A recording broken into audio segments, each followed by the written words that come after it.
Oh, that sellotape clipped the mic there, didn't it? Didn't that sellotape ripping clip the mic there? I think it might have done.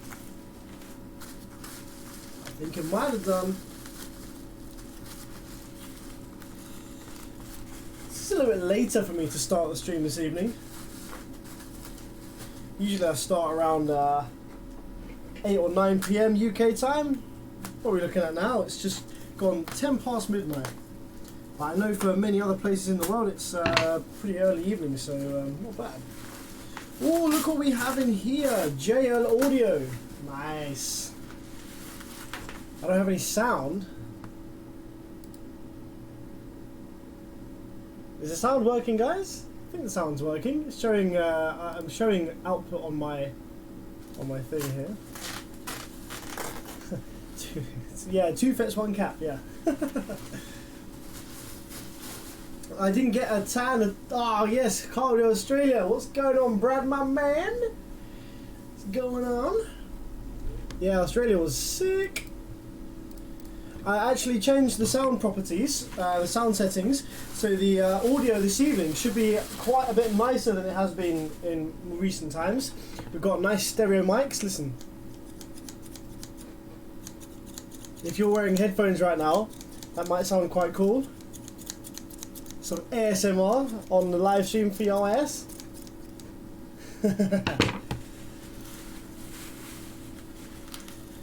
Good. So the guy who was saying the sound wasn't good must have not got his speakers plugged in, or maybe he's running Kicker and it's so quiet he can't actually hear it.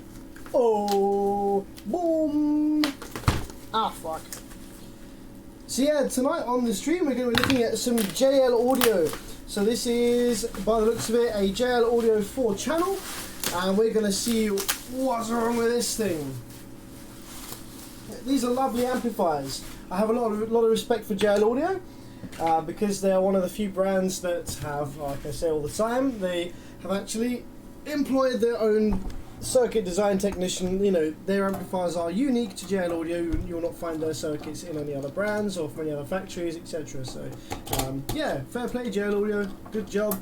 They make some lovely amplifiers. They really care and think about THD, and they think about how the current will be drawn from the amplifier in terms of keeping the voltage nice and high, and yeah, all sorts of other stuff like that. There's a good build quality as well. Oh, steak! Oh, steak! So this one is definitely a blown one. In my last live stream we had a lot of amplifiers that actually didn't have any problems whatsoever, which was kind of fun. So this one here looks like we have, wait for the camera to come on here. Focus! Here we go! Stanky power supply. So this is a JL Audio. Which model is this? Is this a 4-channel or is this? It's the mono sub amp. So yeah, this is the E1800D. So I imagine this is about 1,800 watts RMS. So we have power supply FETs over here in this location, which have all gone to strength. Got a load of LEDs on the board, which is pretty cool. They'll probably show up where different circuits are activated, which is quite nice. See, JL Audio actually think about how these amps are going to be worked on and the ease of working on these amplifiers, which I quite like. I think that's really cool. On the JL Audio Slash series amplifiers, the 500 and 1000, you can actually power the drive circuit up before the rail voltage is built, and you can check all the drive waves on it, which is really handy without actually posing damage to any of the FETs. So over here on this side of the board, by the looks of it, I imagine we have the output FETs, the output section FETs over here. And this will be most likely our driver board for the outputs. Nice. So I wonder whether this is going to be a complicated repair or not. It could just be a power supply failure. Sometimes that happens. So let's have a look then. Let's see what we got going on. What camera should we give you? Let's give you this camera for today.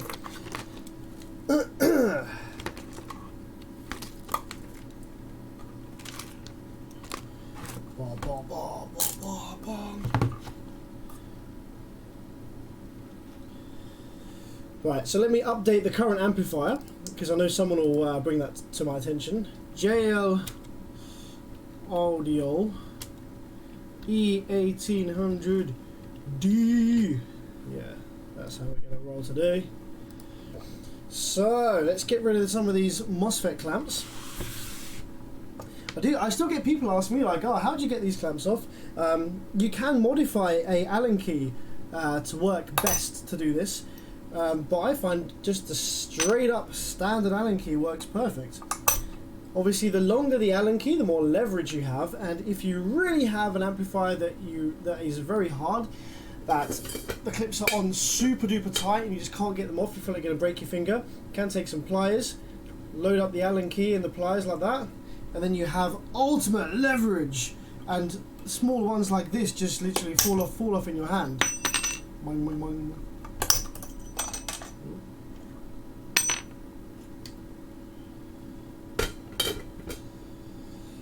Alright, so that's our power supply, which is, oh wow, fuck. Okay, let me go ahead and zoom in cam on this. This is pretty cool.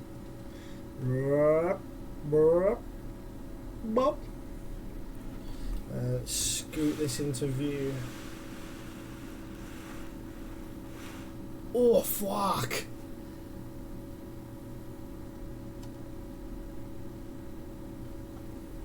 That was once upon a time a gate resistor.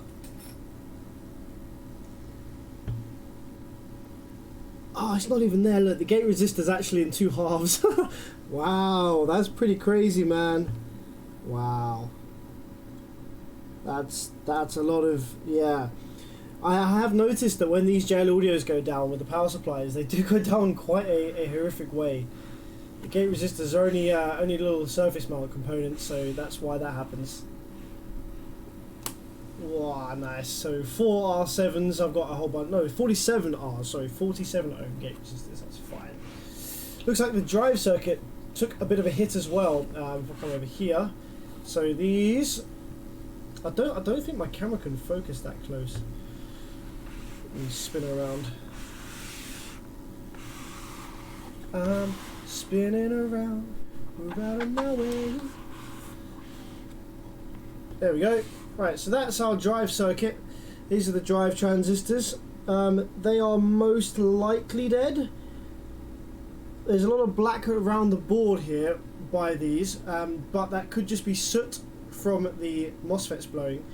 I'm not sure about this though. This looks a bit, yeah, this doesn't look great. There's a couple of resistors here, and this solder looks like it's kind of melted through the hole, so that's not good. So we're probably going to have to do a full drive circuit repair over there. Let's have a look. The rest of the board looks visually okay. The driver board looks alright, but that's not always the case, as we know. So let's go ahead and take the clips off for the output section FETs. Where did I just put my Allen key? What the f... Come on.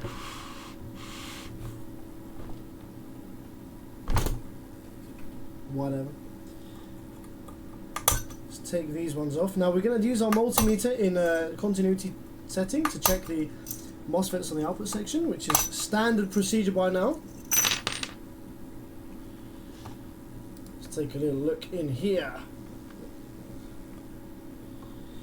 So we're going to just measure between legs 1 and 3 and see if we get a beep on the multimeter. No, it looks like we've got a good reading there. Yeah, that one looks good. Let's keep going along just to see if any of these output FETs are shorted. So I think in this scenario we got lucky. None of these are shorted on the outputs. So I think it was just a power supply failure. Potentially the customer might have wired it up backwards. You can often tell. You can get a little telltale sign if the customer's wired it up backwards, because there might be some scorch marks by the terminals. In this case, we look alright. Can't see any scorch marks by the terminals there, because obviously that's, you know, pretty pretty bad. It's very low resistance connection when you wire it up backwards. That looks alright. I am liking all these LEDs on the board here though. Look at this. Look, got like a whole bunch of these over here. Got this over here. So these will probably be for activate, you know, to show when the different small voltage rails like plus minus 5 volts etc. are active. Got loads of chips in here. This is, you know, quite a sort of interestingly designed amplifier. It's not like the generic stuff you see from other brands and other factories. It's, you know, this is straight up JL audio. Some guy has sat there and designed this from scratch, from the ground up. Yeah, it's, I imagine, you know, these are pretty decent amplifiers. They sound great. They're very solid, very usually very reliable. In this case, I'm not sure what happened here, but you know, I'm sure we can find that out. So let's get this thing out the case then. Power supply failure. We can't even attempt to put any power into this board just now until we have fixed that. So let's get started on taking the rest of these clips out. And oh wait, hang on, no, there's more output FETs over this side, I think. Or is this more power supply? No, this is more power supply. All right, cool. So the amplifier has the power supplies on both sides. As you can see here, we've got two transformers. So we'll have push and pull on each transformer. So this side is the one that got hit badly, and this side of the power supply section is actually okay. That's a little bit more unusual. Usually, if the power supply fails, then it kind of takes out all the FETs at once. This thing here, where you have just one set of power supply FETs on one transformer that's heavily burned, and the other ones are okay, that usually suggests that the transformer itself is shorted. However, the build quality of this JL audio amplifier is so good. This transformer is not just seated down with silicon, it's properly coated and like completely submerged in, you know, like this CA glue or some sort of PVA stuff.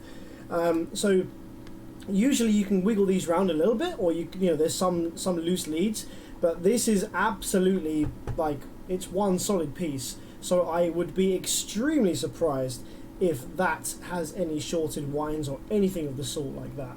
That would be super duper unusual for that to happen. So let's take an Allen key and start taking this baby apart. And whilst we do that, I'm going to read some live chat. Let's find my Allen key first.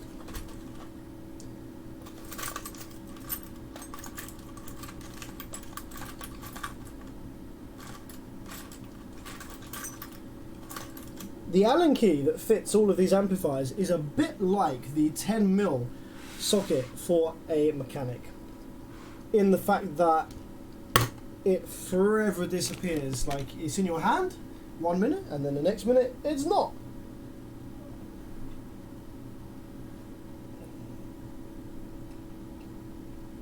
Okay, I can make do with this one that's slightly too small. It's like, you know, you have Imperial and whatever the other one is. This is the slightly wrong size, but it works because it's not too tight. Alright, let's check the live chat, what we got going on, yo! Funny title. Unpacking JL audio. I hear now, accidentally hit a button on my receiver. Buzz in audio and low volume. How's the audio for everyone? We've got, got someone saying that there's a buzz in the audio. What I have done is I have actually disabled, I had a noise suppressor filter on Open Broadcast software, but I disabled that because it's kind of making the audio sound a bit muffled. So on this live stream, you'll notice there may be a little bit more background noise than usual. However, the audio that you do hear should be clearer than it has been before. The board layout looks much neater than most amps. Yeah, it's a very nicely laid out board, I do admit. Very nice.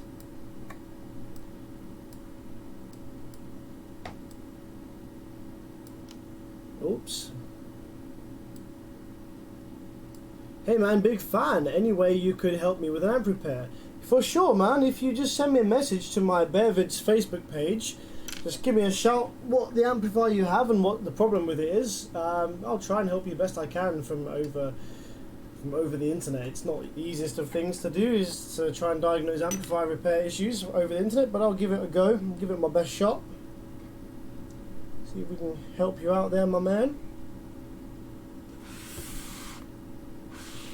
Greetings from Austria. How's it going, my man?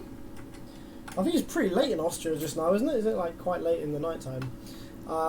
Toasted FET. I have a hard time finding the caps I need for the amp I'm trying to fix. Could I put bigger ones in? So generally you can get away with putting bigger caps into an amplifier, provided they are used for smoothing or like small storage, like to help with transient response. The only time you can't use a different value capacitor is if the capacitor is used for some timing purpose, like a small surface mount capacitor that's used for setting oscillation frequencies or for setting a delay on some circuit turning on or off or something like that. So provided the capacitor, you just check where it is in the circuit and what it's being used for. Usually you can use a little bit bigger than a higher farad rating and the same or higher voltage rating than the standard one. Just watch out that it's not being used in order to time anything from charging or setting any frequencies or anything like that.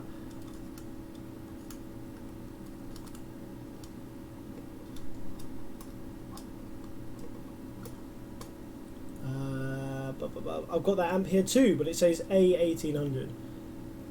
That's what mine says. Oh no, mine says E1800. Does mine say E or A? Did I type that wrong?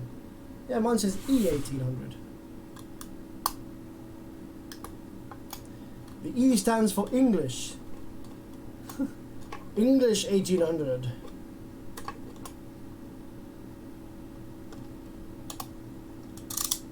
How come some amps say things like their frequency response is 20 to 20k, for example, even though you play low frequencies like 5 Hz, for example, the speakers still move at 5 Hz. So what they're saying is that they're saying that the frequency response between 20 and 20 kilohertz is flat. That's why the amplifier is designed. That's the design range to play. So although the amplifier will still produce output under 20 Hz, because it doesn't just stop like a cliff. You don't play 20 Hz, it plays it fine, then you play 19 and suddenly there's nothing. It's a roll off. So what they're saying is that they're saying under 20 Hz it begins to roll off, and they can't guarantee that the response will be flat under 20 Hz. And also that they haven't designed the amplifier to play down that low, so they can't guarantee that it'll function normally at frequencies that low. That's what they're saying when they say the frequency response is like so.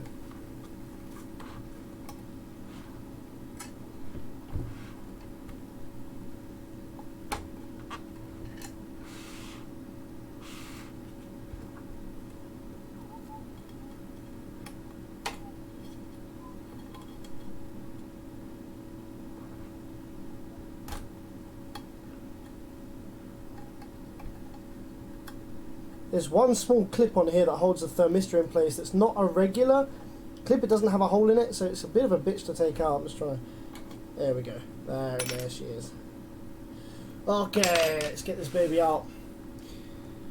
I see new multimeter leads. No, these are the same multimeter leads that I've always, well, not that I've always had, that I've had probably now for the last like 6 months maybe.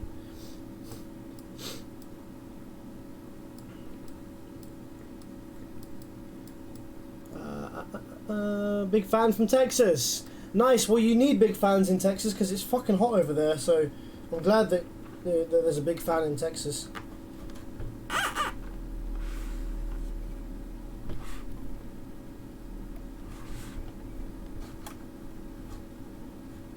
This is quite stiff to get out, this one.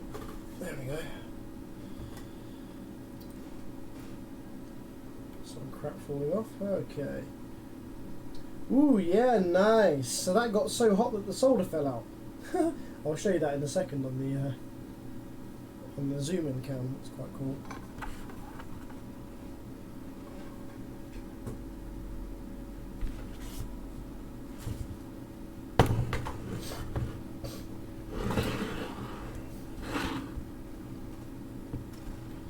So yeah, the power supply burnt so badly that the solder fell out the holes in this one. You can see that there. Just kind of melted and fell out. Boop, boop, boop, boop.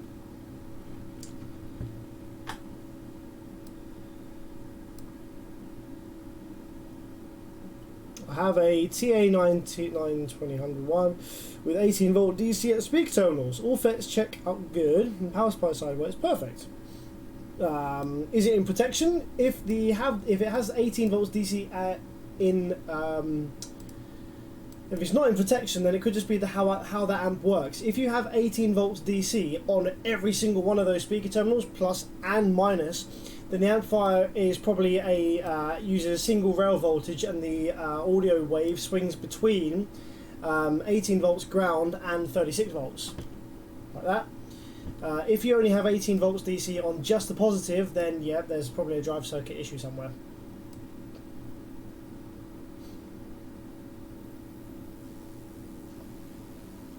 Crazy Logics is making a guess at what the components this is using. So we've got N2222 and 2907 drive transistors and Z44V on the power supply. So let's have a look. On the power supply, we actually have 3205s. I don't know whether this has been repaired before and had 3205s put in, but I have seen 3205s used before from factory on JN Audios. The drive transistors are they are A29s. No, sorry, what have we got over here?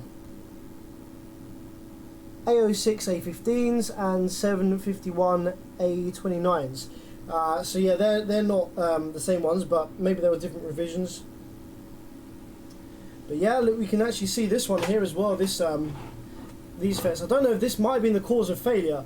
These FETs here, the legs have actually snapped. I don't know if the legs snapped from excessive current draw. From excessive current draw. But to me, that looks like a vibration-related snap rather than excessive current draw snap. You see, this one here, this gate resistor hasn't burned, so I would say that wasn't from excessive current, perhaps. I would say that these maybe snapped from vibration damage, which then caused the rest of them to take too much load. Now the one next to it, where is it? This one here, that has snapped from excessive current draw. That leg has basically fused, so that's pretty cool. That one's burnt to a crisp. And these other ones all look okay.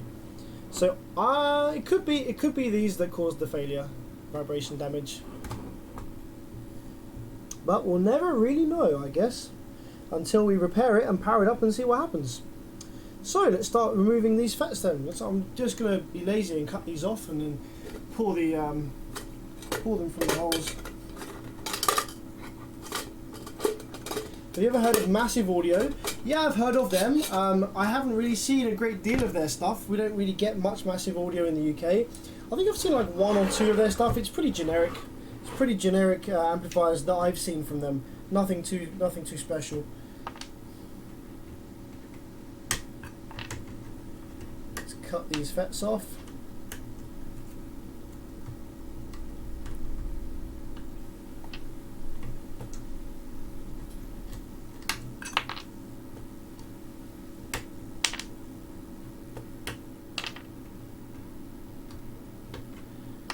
Okay, is anybody curious to see whether the drive circuit actually still works or not? Because I could try and power it up just like this, just with the FETs out and all this janky gate resistor crap going on.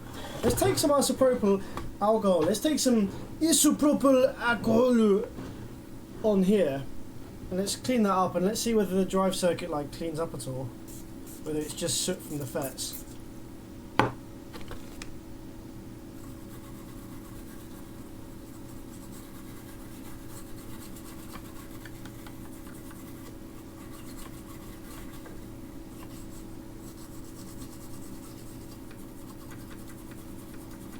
So that resistor that I thought that looked really bad, that 1000 ohm, that actually looks okay. So I think that was just soot from the MOSFETs blowing. But the fact that these gate resistors have burned so badly, I mean, you know, it went through the gate resistor to the drive transistor. So I imagine these are probably fucked. But I'm going to power it up and just to show you what they look like when they're fucked. Anyway, I think that would be quite cool. If we look on the back of the board here, can we see any signs of, where are we? So sometimes you can see like signs of heat on the bottom here. Yeah, possibly. Doesn't look too pretty. Looks like this might have been repaired before, actually.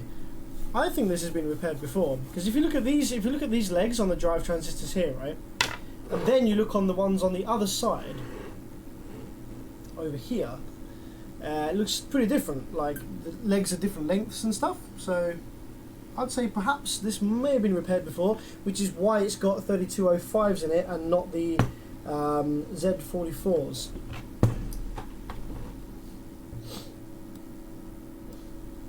Lenny from Boston checking in, soon to be your neighbour. Probably be consulting with you on where to get audio equipment in the UK. Nice! Well, it's good to have you coming to the UK, my man. Feel free to come and give me a visit. We can do some audio stuff. What's your thought on tower amps? Cool idea. Not built with enough components to sustain how we like to play bass in Europe and the US, but they work great in Brazil, where they're designed for. Why don't you ever cut blown FETs and drivers and retest before pulling the board? Because I know I've got to pull the board anyway, so I might as well just pull it straight away. Then I can flip it over and show you all things on the bottom. Like, yeah,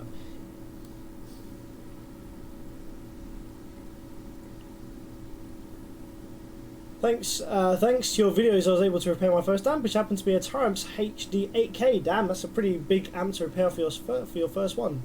Your videos tinkering with amps have greatly improved my knowledge of electronics. Cool, I'm glad to hear that, man. That's really nice. Screwdriver keeps the doors from... Oh yes, this is my anti-door flex screwdriver. When I have the bass playing in here, the doors, these wooden doors, they rattle like crazy. Oh, look, that sounds quite bassy. If any of you are listening with a sub or headphones, that's probably like making your sub move a little bit. Are those burn marks on the heatsink case? Yes, they are. Phoenix, hi.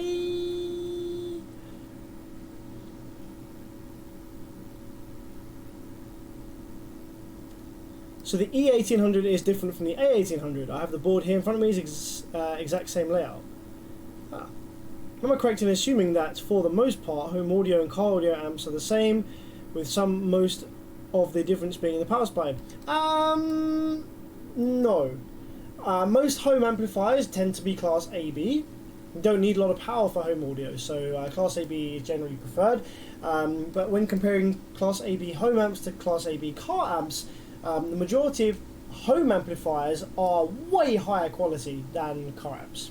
They're much nicer inside, much lower noise floor, much lower THDs, better designed circuits, better build quality, etc.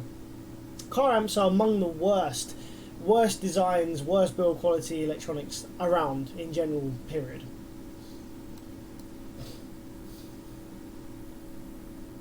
I get 18 volt across the positive and negative speaker terminals. Negative terminal has... Oh, I see. Negative terminal has nothing. I have plus 100 volt on one rail and minus on the other rail, using a small PC power supply. But yeah, KSD Stearns is the amplifier in Protect though. And what happens if you try and put a small speaker across the output terminals? Does the speaker just move up or get sucked in? Because it could just be a difference in how you're measuring with where your ground reference to.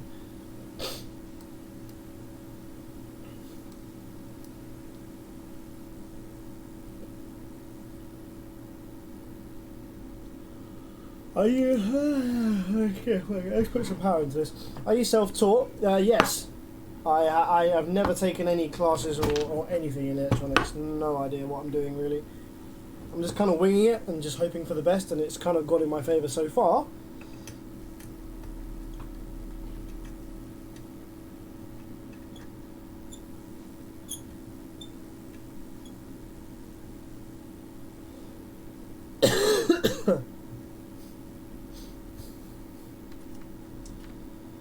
Take one last vape and then we'll plug this into the amp.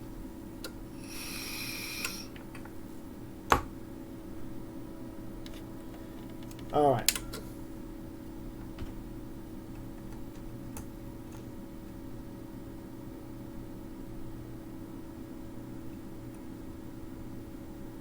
Not sure if sarcasm. No sarcasm there at all. I legitimately have never taken any classes in electronics whatsoever.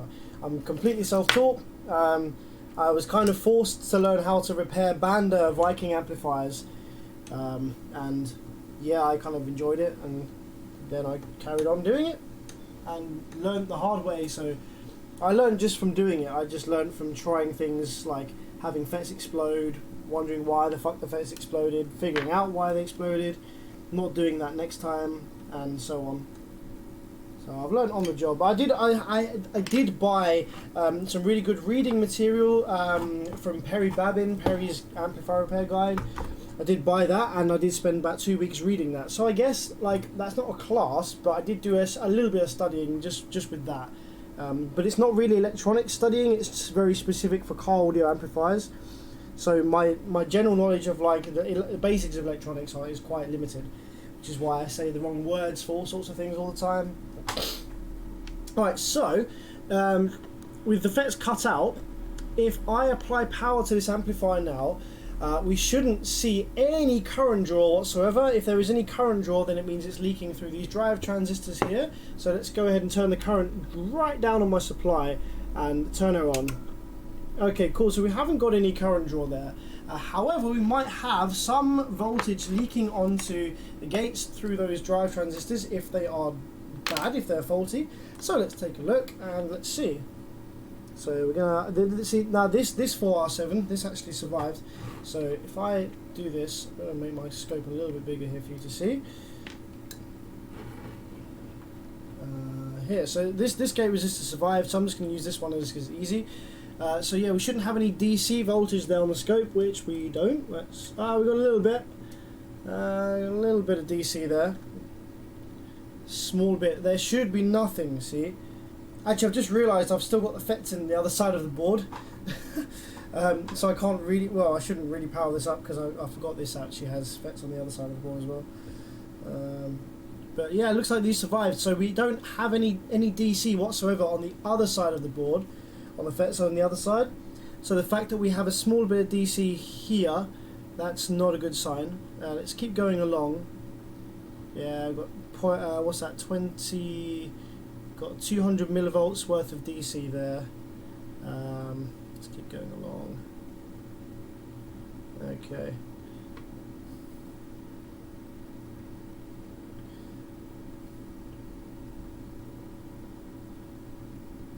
So I could hit the remote, but because I have FETs in the other side of the board that I forgot about, just running one transformer on these amps, I don't know what effect that has.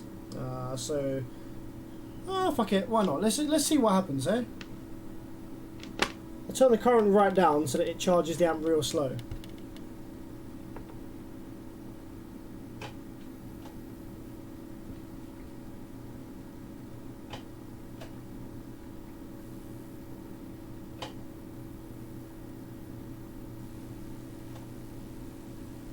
You see these LEDs light up, that's so cool. So the LEDs light up to show that the drive circuit for the output section is kind of activating, and wanting to do things.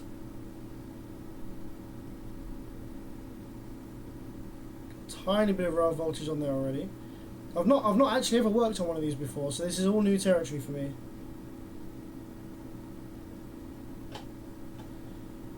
Oh, look at that! Look, got some square waves on the output. So this is how cool JL Audio are, right? So they give you square waves on the outputs before the rail voltage is built, so you can, so you can check how things are going to be working. So you see that? Got some square waves on there already. So that is showing us that the output section is probably going to be fine.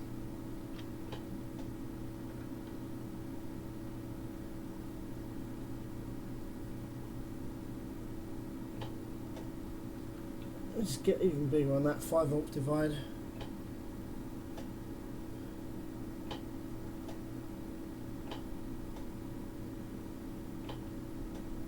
So that's one set of outputs, the other set of outputs. Yeah, so that's actually really nice. So that's a really nice little design thing there from JL Audio that they've done. It gives the technician who's working a little bit more time to find faults and issues and stuff without the rail voltage actually building fully yet, which is really cool. the two rectifier diodes over here. So the rail voltage is literally down at 0. We've got nothing whatsoever down here.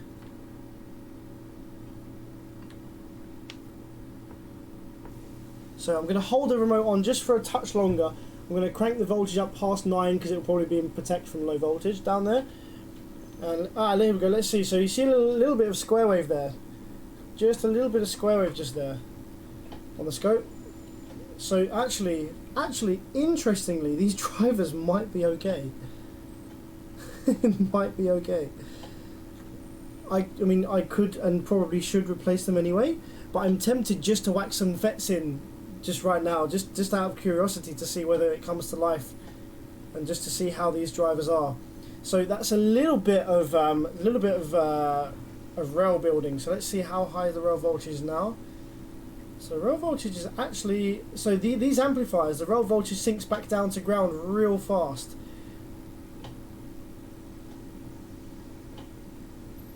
What? Okay, there we go. There we go. That's our rail. So the rail voltage literally appears and sinks straight away, pretty much. Yeah, look at that. It goes right up and then sinks right down, and that's because the output section is using that power to try and build the output wave. Yeah, see that? Cool. So the drive circuit might be okay, which is interesting. I'm going to reflow the solder joints on there just temporarily. I'm going to fit some fresh 3205s. Let's see whether that comes back to life or not.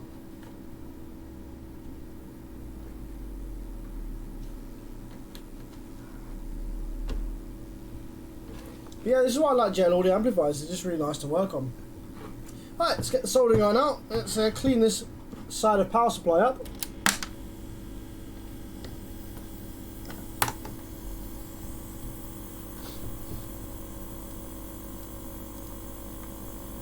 Still working on my Rockford amp issue. New FETs heat up instantly. Maybe small SMD transistors. Yeah, so locate where the drive transistors are for those on the gates and change the drive transistors.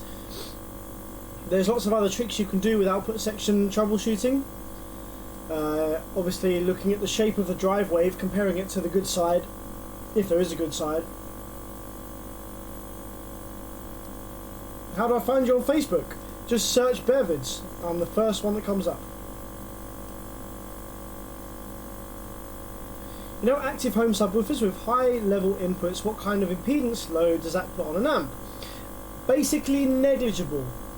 So if you use high level inputs on an amplifier, you know, that has a preamplifier, like an active subwoofer, the amplifier that's running, that's actually providing signal to that high level input, the amplifier won't even know it's there. It's such a ridiculously high impedance. It really doesn't care. It doesn't matter whatsoever. You don't have to take that into consideration at all.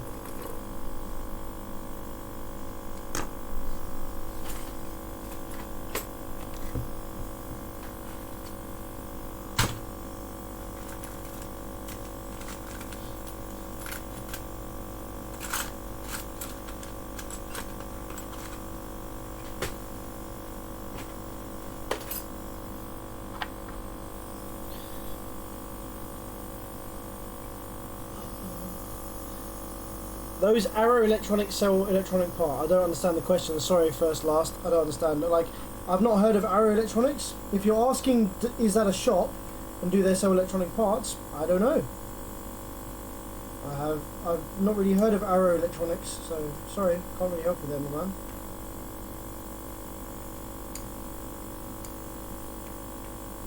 I buy all my parts from RS Components, mostly over here in the UK.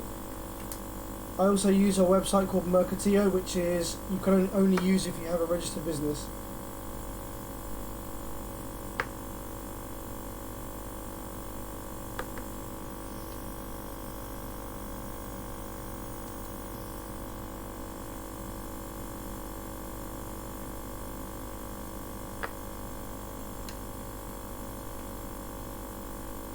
Oh, I was just looking at my crotch.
Greetings from Brazil. Any tips on amp that heats up the output only when bridged? So it's a 2-channel amplifier, I assume, because you're bridging it. So if you're saying the amplifier heats up when it's bridged, it's probably because your impedance, your final impedance is too low. So when you bridge an amplifier, then the safe load of each channel, like say for example you've got an amplifier that is 2 times 100 watts at 2 ohms. When you bridge it, you can only run it at 4 ohms bridged. You can't run it at 2 ohms anymore. Otherwise each channel will actually see 1 ohm rather than 2. So that might be why it's heating up for you if you're still running it at like the minimum impedance per channel.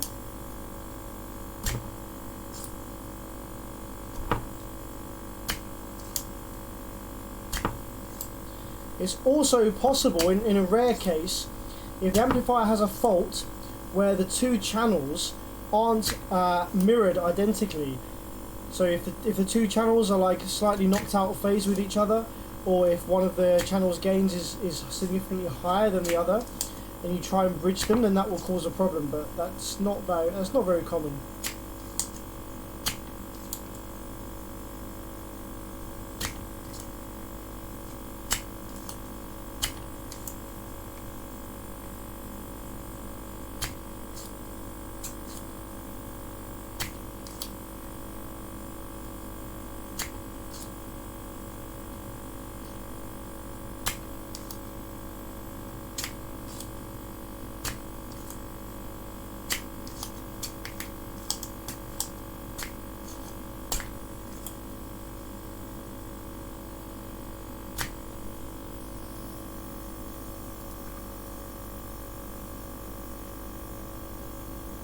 Yeah, mouse is a good source for parts for sure.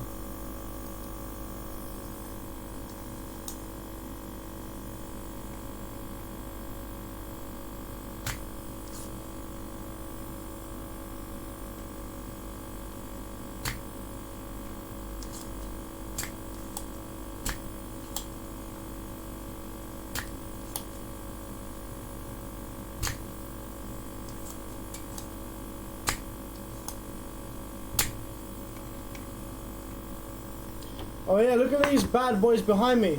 Has anyone noticed these sexy beasts behind me?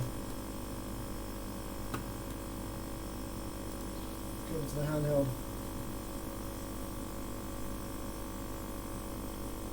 Look at these bad boys.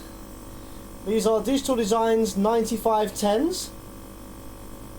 So these are the biggest 10-inch subs that Digital Designs make, apart from obviously the Z. These have the DDZ coil, the 3-inch 8-layer coil in there. We've got carbon cones, carbon caps, supercharged.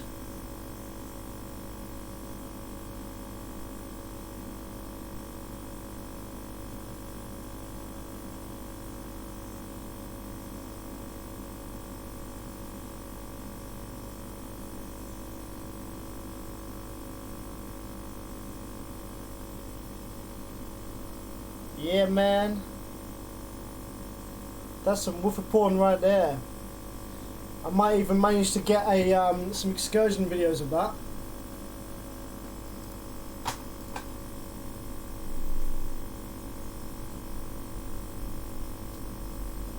Yeah, Matthew, I prefer the Digital Designs DBX03s, DXB03s.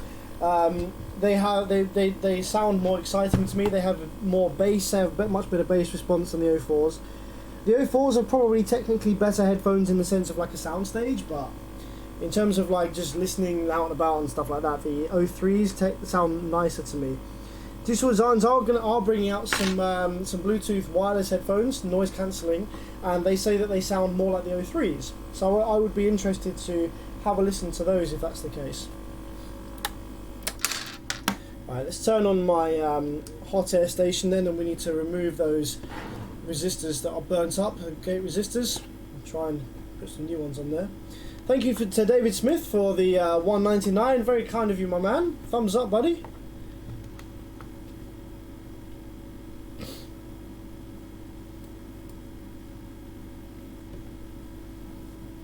when putting two amplifiers together that do not allow daisy chain, does it switch polarity and 1 amp?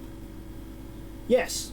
So if you have two amplifiers that are strappable, that you can run one master, one slave, but they're not daisy chainable, but they are strappable. When you run the output of the master, the output from the master is actually flipped in polarity 180 degrees.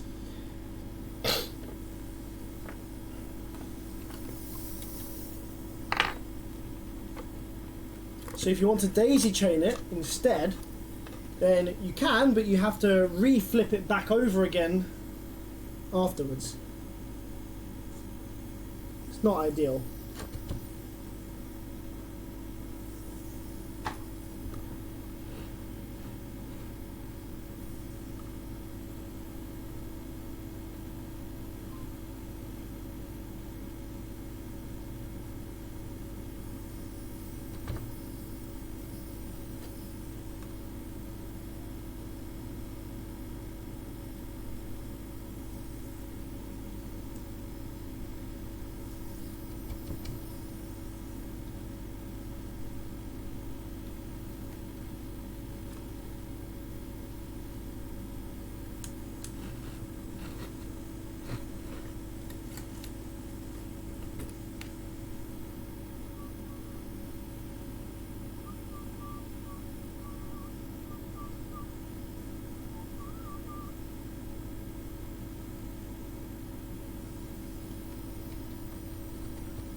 Bradley Goo, thank you very much for the $4, my man.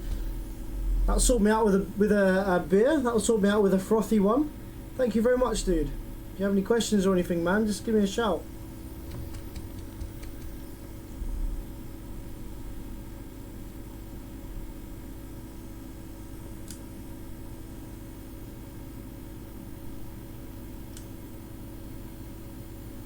Yeah, this has definitely been repaired before, so the way that you can tell this has been repaired before, if we have a look at, where are we?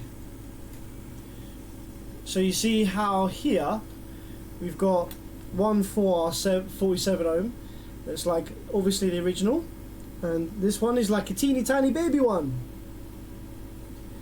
So I'm actually going to go ahead and remove that, and I'm going to put one that's the correct size in there.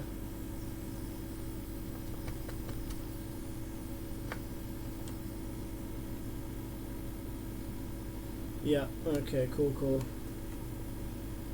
And actually, to be fair, seeing as I've removed all of the other gate resistors, I might as well go ahead and remove this one. Just because, you know, fuck it. Sorry, I don't know how to help with that. Oh, damn. Calm down, Google. Do not speak your name. I forgot I've got Google Home here, actually. I've not actually done that on the live stream. Hey, Google, repeat after me. Vaccines cause autism. Vaccines cause autism. Oh, she did it! Oh! Do like an edit on a video to make it sound like that you asked her that and she answered with it.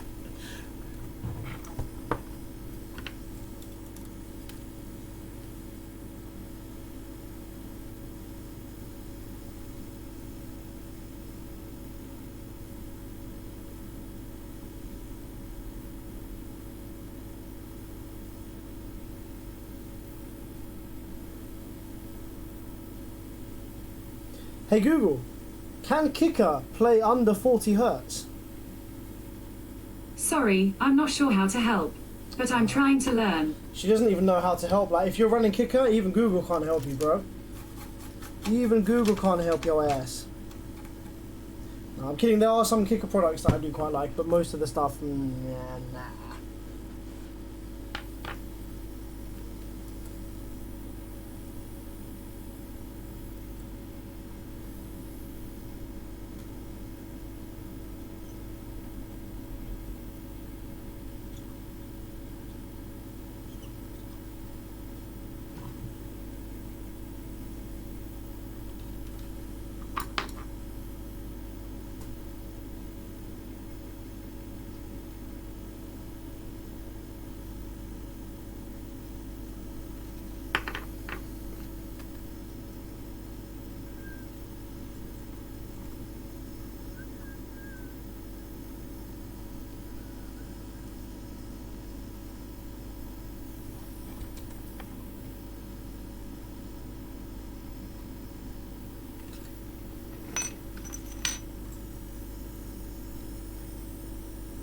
Hey Google, can you beatbox? If you want to freestyle, my friend has you covered.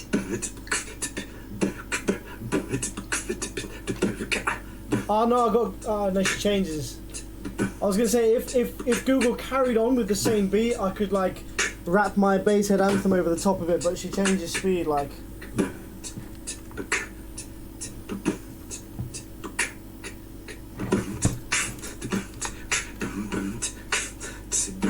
Hit it. Yeah, not bad, Google. Does alright.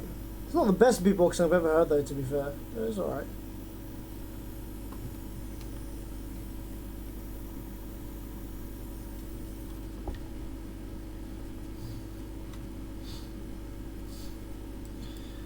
What's your opinion of the old Kicker 90s impulse amps? I've actually worked on some of those. Like for the time, they were actually not too bad.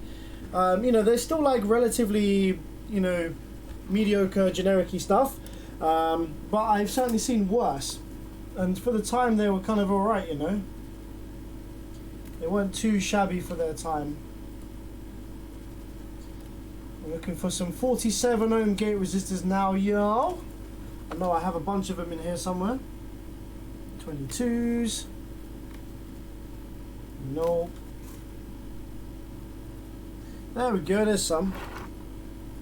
What size are these bad boys? They're a little bit small, those ones.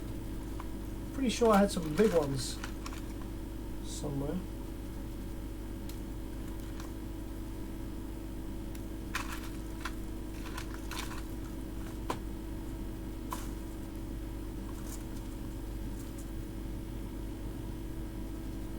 For 70s. Okay, let's just roll with these. Whatever. 1, 2, 3, 4, 5, 6.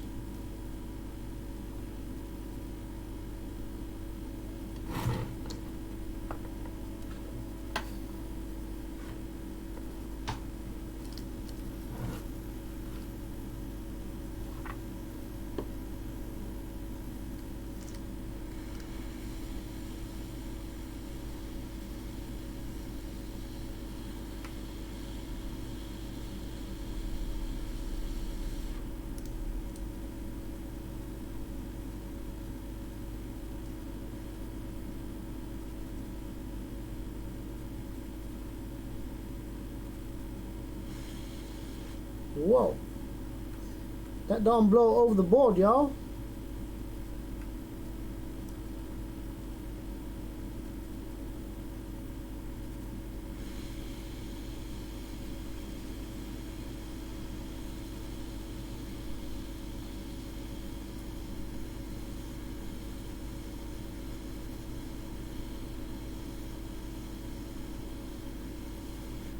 Hey Google, is the Earth flat?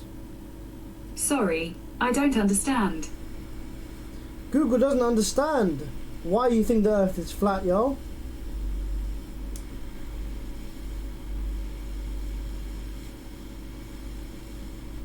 Hey Google, is the Earth flat or... Hey Google, is the Earth flat or round? Sorry, I don't understand.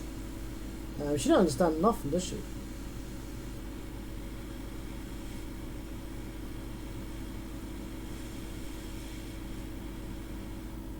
Hey Google, wubba lubba dub dub. Sorry, I don't speak bird person. Huh.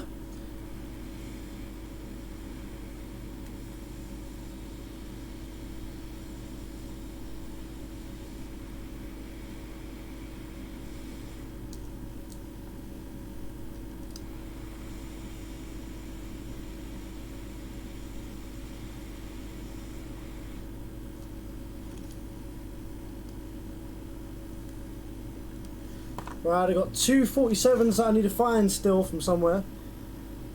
Because I think I've run out of 47s in my drawers, which is unusual. I thought I had a whole bunch of 47s up in here, but clearly not. Clearly I used them all on something. Let's go and find myself some 47 ohms. I think I've got some on the board. Actually, I might even have some. I doubt, nah, this board isn't going to use them, is it? This board is going to use 4R7s, not 47s.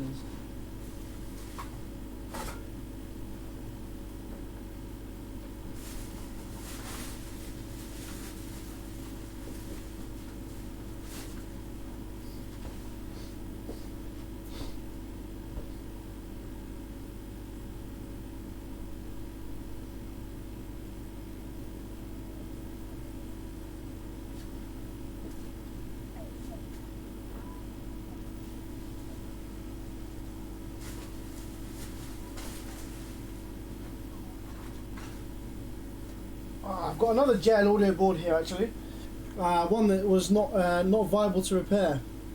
So actually, let me show you this JL audio board that I got in for repair, and how bad this one is, right? So this is the result of extreme water corrosion. So what I did is I was gonna actually attempt to repair on this, but after I saw not only had all the components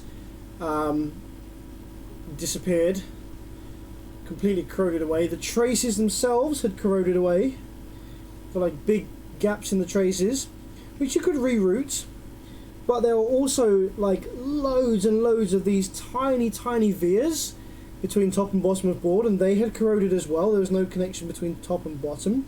Also, there's no pads left on half of these. So this is only a little, this is like a little 750 watt amplifier. So this is a high fidelity, where are we? One of these, 750/1. So this is a lovely amplifier. However, the price that I quoted to make this thing work again by manually rebuilding this whole thing, the customer was like, nah, I'm not paying that, which is fair. I probably wouldn't pay it either, but like obviously I quoted for the repairs. It's going to take me hours to do this, but yeah, totally not worth it.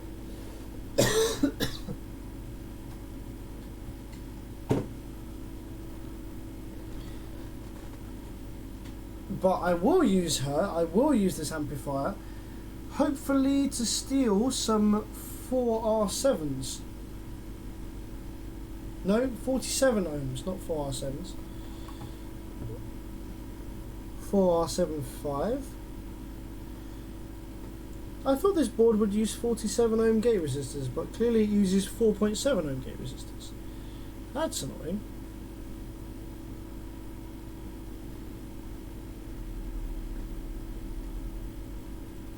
And it's using 3205s, so I'm surprised.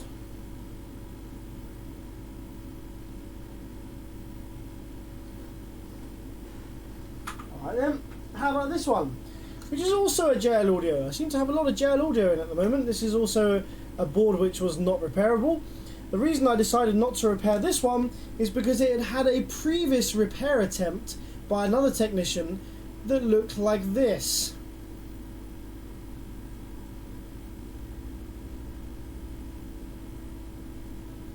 Yeah, I mean, it's a little 500 watt amp. This was going to take me some hours, so I was like, fuck that. I am not touching that. No. What the fuck is that?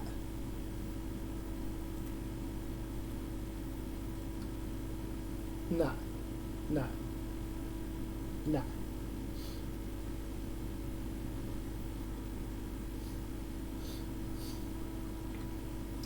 But I am looking for 47 ohm gate resistors, of which I won't find on here probably. Oh, come on. It's got to be an amp with some 47s right there. Alright, fuck it. Just for the purposes of this video, I'm not going to bother putting any FETs in those last two. I just want to show you up and running. So let's get my soldering on and get some 3205s. Let's make the thing work.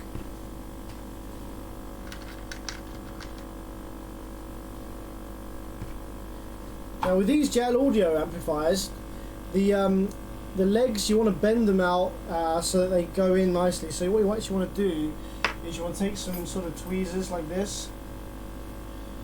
Actually, I think those ones were pretty good actually. You want to go ahead and bend it out just after the pin thing there, and then go down by like half a centimeter, and then bend it again, and it should go nicely in the board.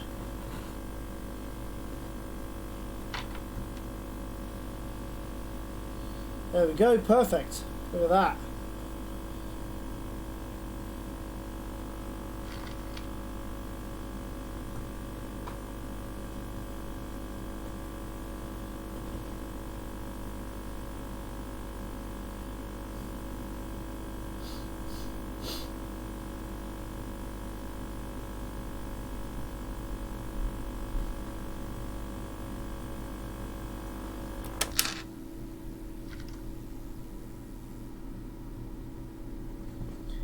E825, just making sure these are all the same batch.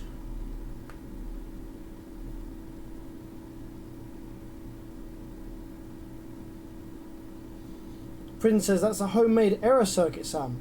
I'll tell you what, that is most certainly an error circuit. There was some fucking errors going on in that guy's head when he decided to do that. Error, error. Common sense not found.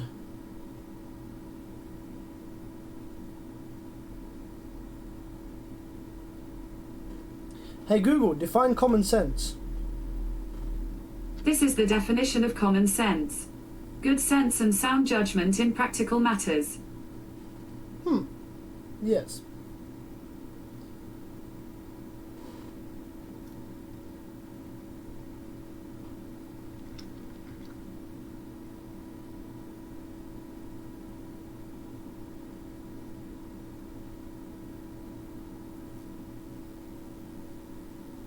Okay. Now what height do these FETs need to be? They stick up a fair bit by the looks of it. Ooh! Look on the other side of the board. I didn't notice that before.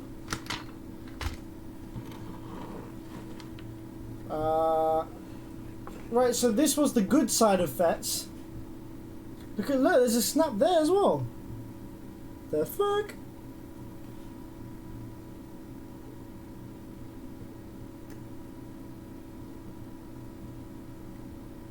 Yeah, I think this has been vibrated a little bit by the looks of things.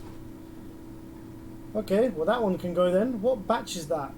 That is a P251D. I might have some of those batch actually. I recognise that batch.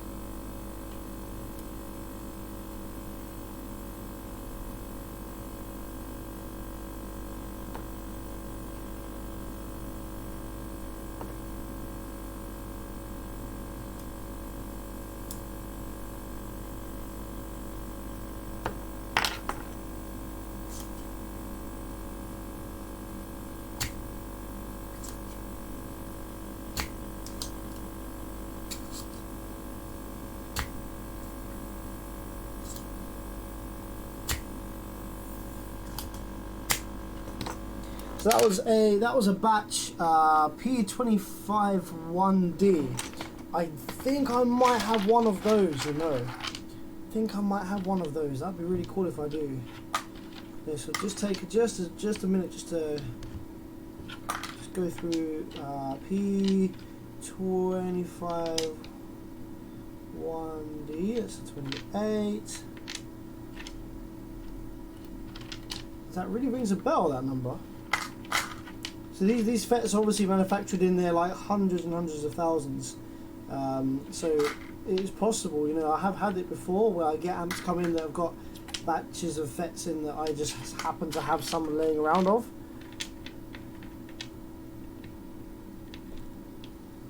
P33 2D, that's kind of close.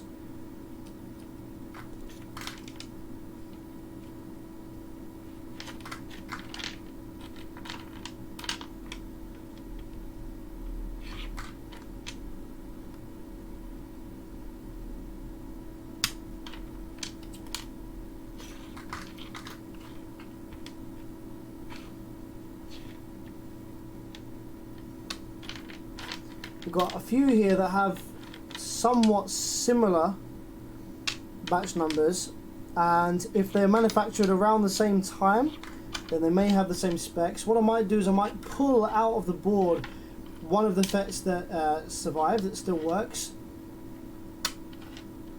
and just measure it in the transistor tester and see if we can get a match.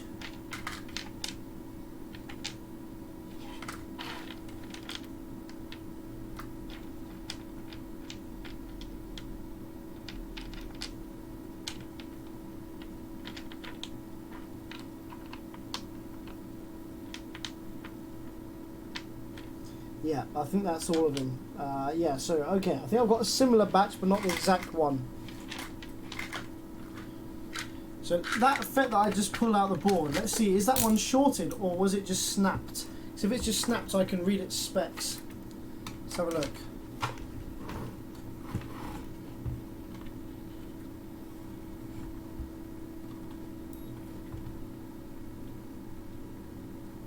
Ah, it's not actually, it's not dead or shorted. It's just snapped off the board. So what I can do is I can take my transistor tester and try and shove it in the holes there and try and get a reading off of it. And then I can measure the RDS and the VT and try and get a match. You'll be able to see. So we got a VT of 3.4. Yeah, nice and low RDS there. So we're looking for something that is 3.4.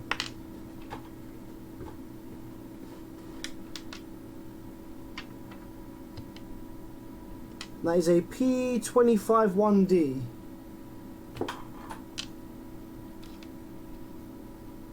I have P315D. Let's see what that is.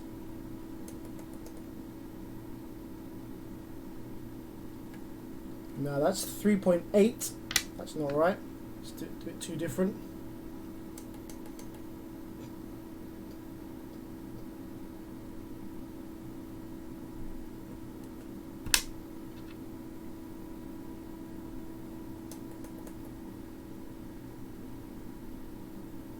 .1, that's two different.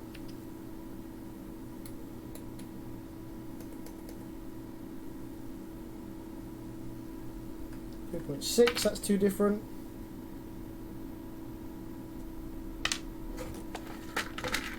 Let's try another batch in here.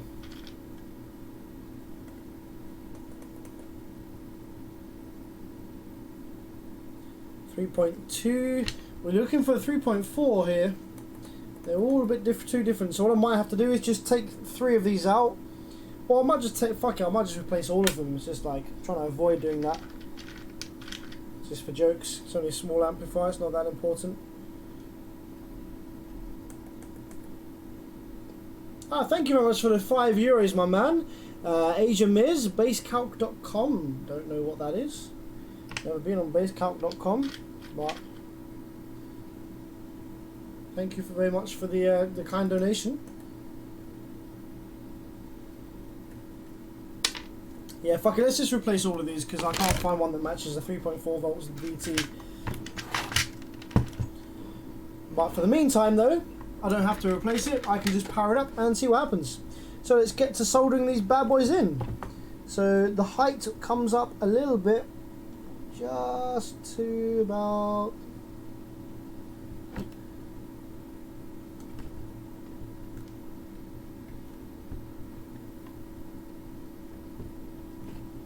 just to about there by the looks of it. Okay.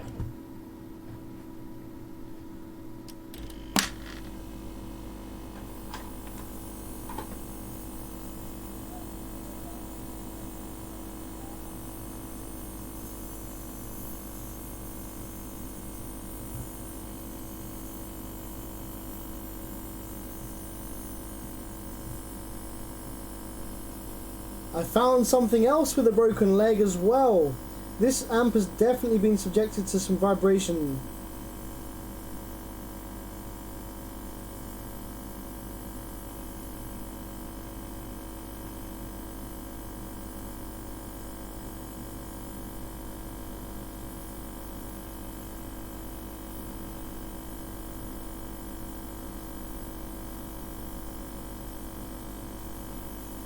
There is a rectifier with a broken leg too. I'll show you that in a sec.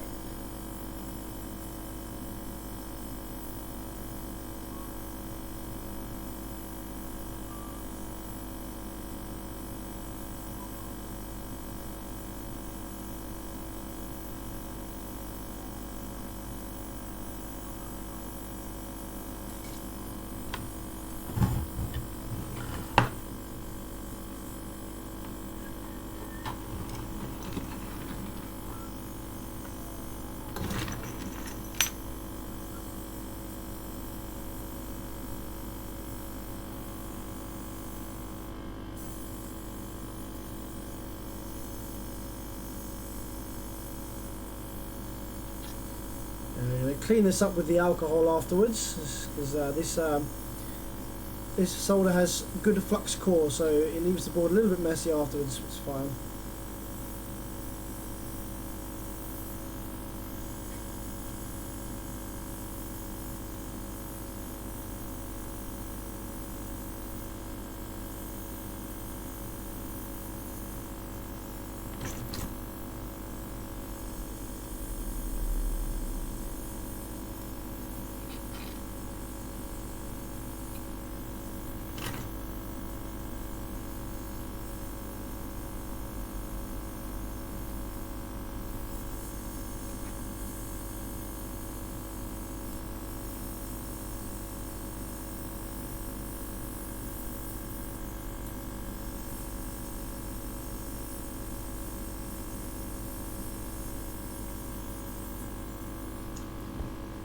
Right, so yeah, the other thing that I spied that this wasn't looking too great was over here.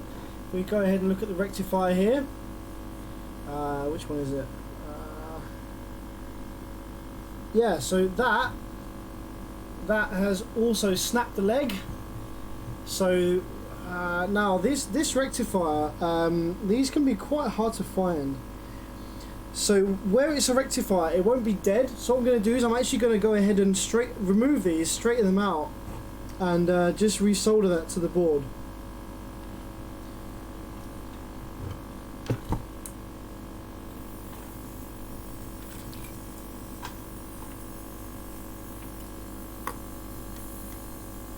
And by removing it, we can also just double check with the transistor tester. We can just check that it's actually working okay as well, which is useful. God damn, my fucking tweezers disappeared too. I need to spray paint my tweezers and my Allen keys like bright yellow so I can see where they go all the time.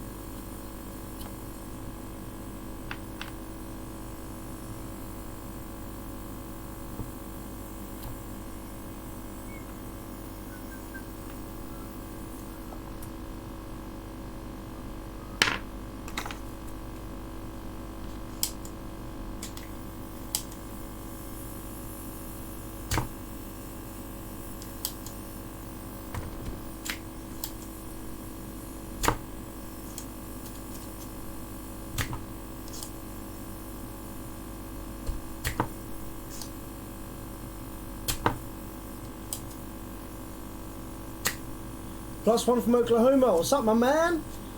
Oklahoma's pretty sick. I loved it when I went there and visited Digital Designs. Very cool little place. I'd quite like to visit again at some point for sure.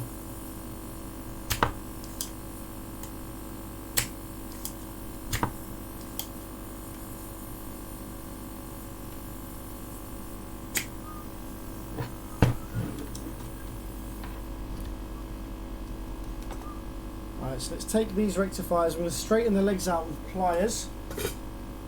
Make sure that there aren't any risks of snaps anywhere else on these.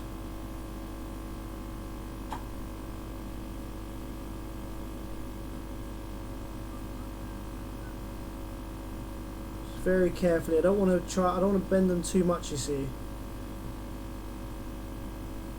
Just want to get them nice and straight there.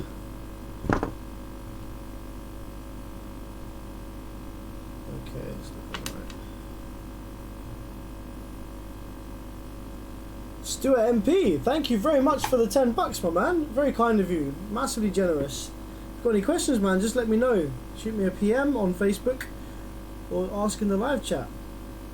Thank you very much for the donation, dude.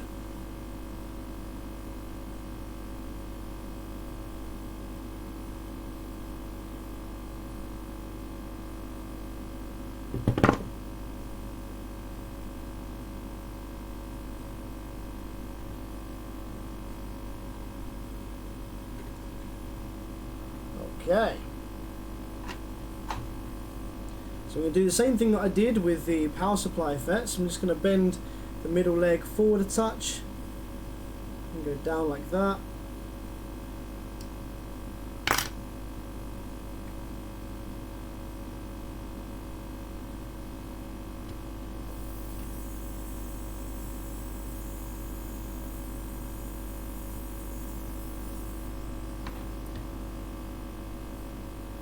Great videos, nice to meet you here in Australia. Hope my material will help you. Thank you very much, Stuart, buddy. Very kind of you, my man.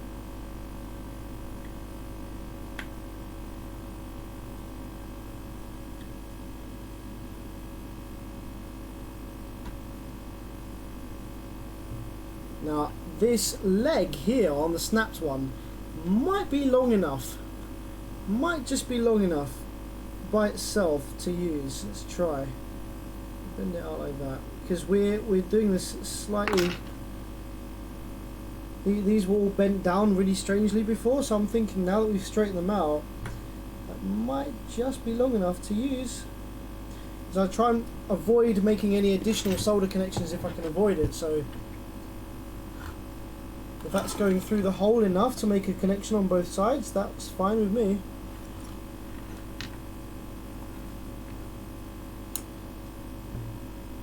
Yeah, so I'm going to try that. I'm going to try that height because they were pretty low down before anyway. I'm going to try that height and see how it goes.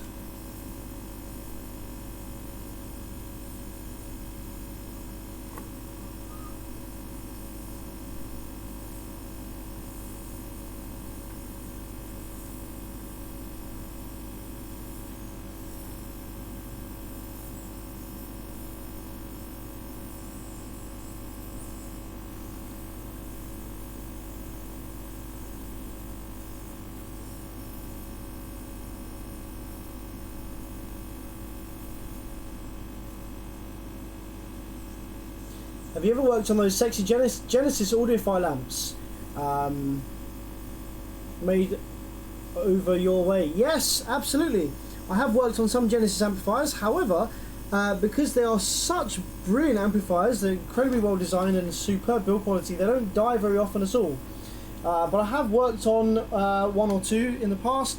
The one that I worked on had a bad voltage regulator for the op-amp ICs,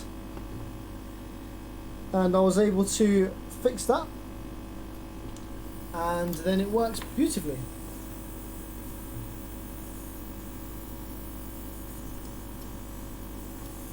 I actually have a massive long surfboard 8-channel Genesis. So inside the 8-channel Genesis, it houses 4 amplifiers. 2 Class A and 2 Class AB twin monos, and that is going to be used in my sound quality Proton build.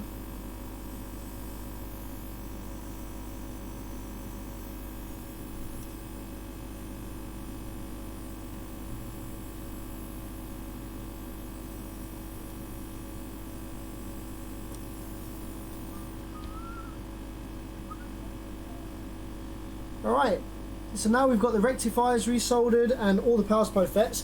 I think this should be ready to go. Let's have a look and see what happens then on the scope. So I'm going to take my probe, turn the old power supply back on. Oh, okay, we've got some current draw there, so something's not happy.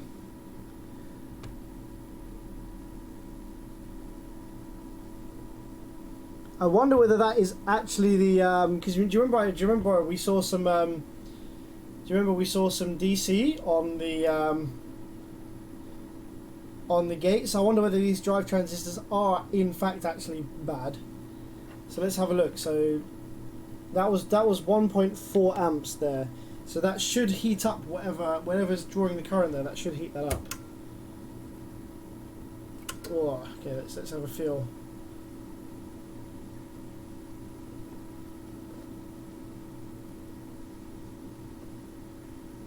Can't actually feel. I think maybe this FET over here is getting warm. Let's have a look and let's probe the gate and let's see whether any of these gates are kind of coming up high or not. Let's have a look. Let's flip this over for a sec.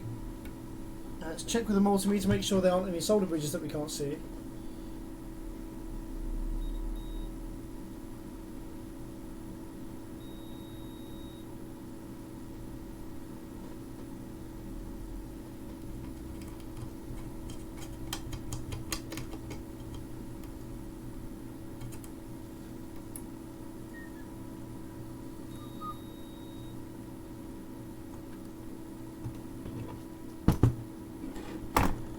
Let's go ahead and probe the gate here. Let's see why we were seeing current draw.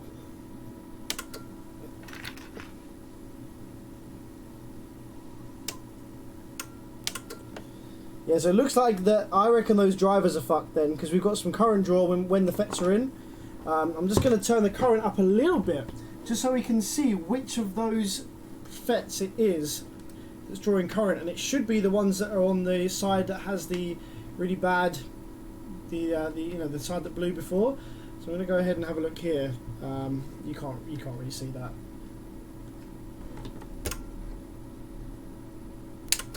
Whoa, okay, so we've got one single FET over here that gets hot. That was with 4.5 amps worth of current draw. I don't know if you saw that on there. Is that safe to touch? Let's have a look. What temperature is that rise to? Oh, damn, nearly 60 degrees just all of a sudden then, that one. That's pretty hot to the touch just now. So why that one? Why no others? I wonder.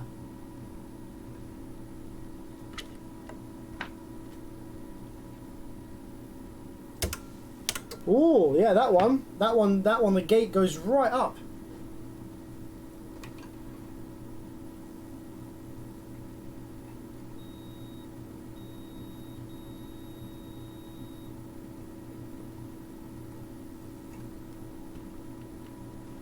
So if we probe this one, you see here, watch what happens on the gate. I'm probing the gates pin here. So this is going to go all the way up to like 3 volts. And that one as well. So I reckon those drive transistors are leaking and causing that to happen. So let's go ahead and remove those drive transistors, I reckon. Unless there's a bridge on the drive transistor. There might be a bridge on the drive transistor. Let me just double check that.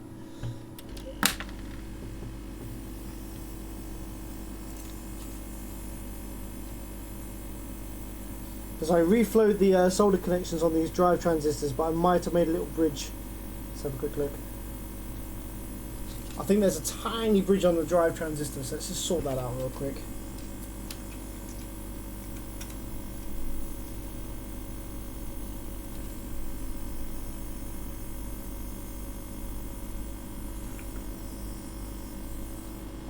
Alright.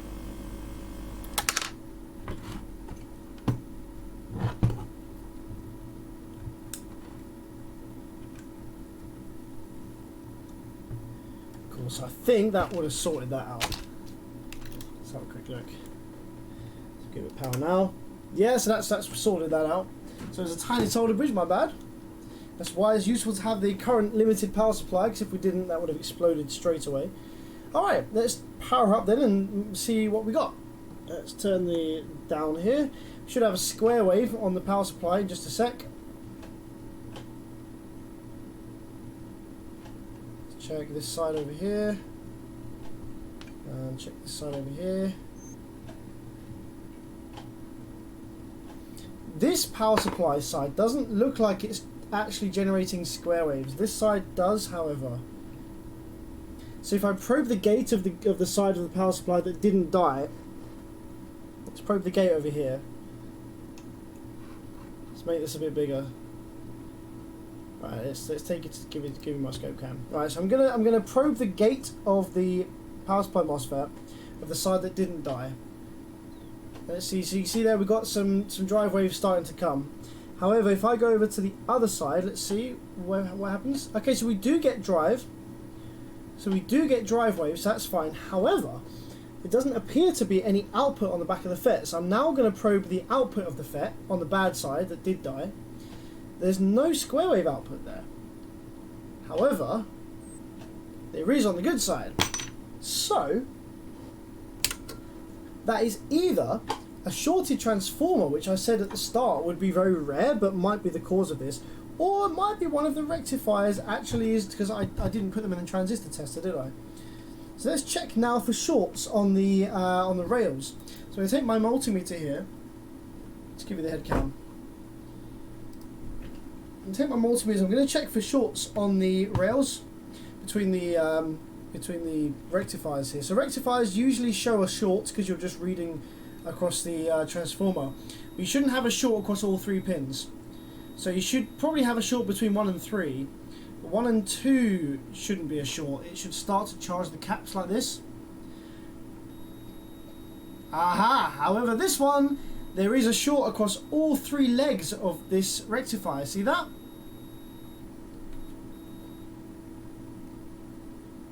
Maybe not all 3, but there's a short between 1 and 3 and 1 and 2. Or maybe not. No, now it's charging. What the fuck? That was definitely showing a dead short just a second ago, wasn't it?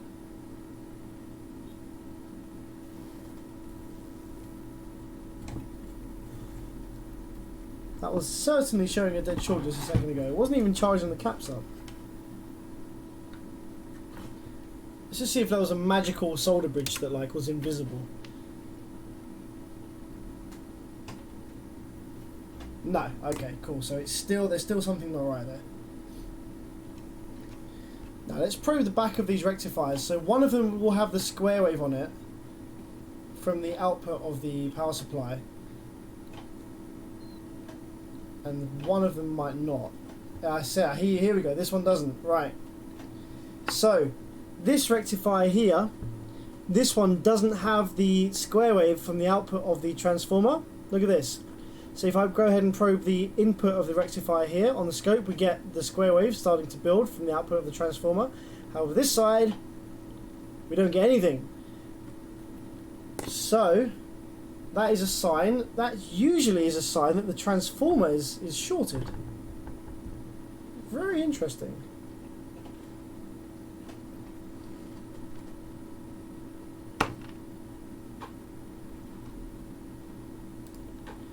Either that or the push-pull is in a weird configuration and I just need to put a couple more FETs in the board.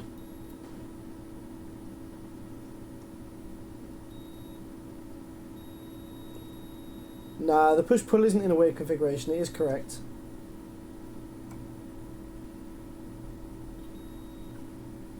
So I do have enough FETs in the board for this to work. Okay. So the next thing I'm going to try then is I'm going to try reading on the transformer to see whether the transformer has a short across it. Very rare on these amplifiers to see that. So let's turn that off. Let's take my transistor tester here. We're going to use this as an inductance meter. We can use these as inductance meters, and to do so I need to find a spare bit of wire. I think I've got a bit of wire here I can use. There we go. So I'm going to zoom out a little bit on my zoom in cam. There we go. So on these testers you can use these as an inductance meter, so we can put our wires in number 1 and number 3. This is like the jankiest setup ever. I should probably make up some proper banana plugs for this, but screw it. And then on the other side of the wire, we can measure across the transformer. So let's give you my handheld cam so you can see what I'm doing. Okay. So let's first of all turn the meter to the inductance test, which is this one here.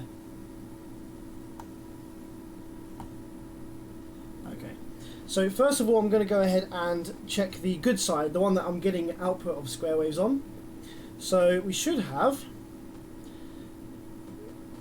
some inductance between, we've got all the 12 volts over that side. So let's go ahead and check between these two. Can't remember which one's which, so I'm just going to go ahead and check these. Okay, so between the first two, yeah, we should have 236 microhenries. And then between the next two,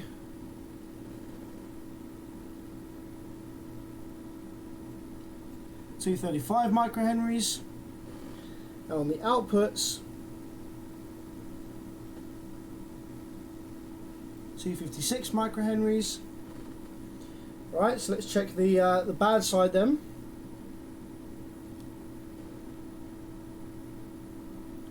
$226 microhenries on that input. 227 on that one. So let's check the output wines. 258.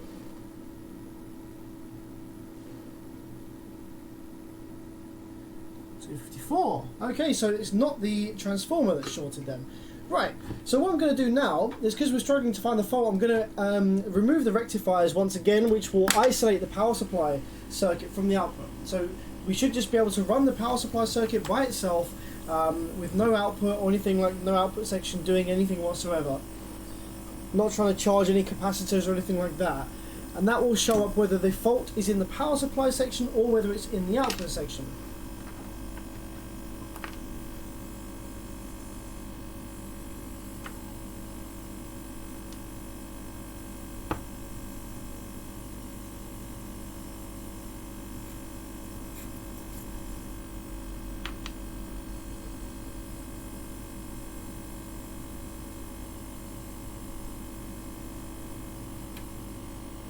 Okay, 2 rectifiers are removed.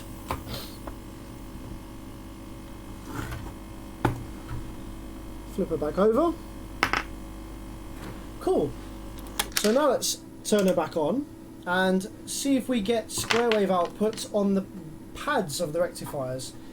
We should do, unless there's some weird fault that's preventing that's shorting out on the FETs over here. So let's go to the input of this rectifier over here. Okay, there we go, got some output there. And this side, okay, and this one was the bad one. Aha, there we go, look, we do. Right, cool, so the FETs are fine, the power supply, drive, and how the FETs are being driven, the FETs are okay, the transformer's okay, because with the rectifiers removed, we do get the output of the square wave over here. I'm just going to make sure that the shape is good.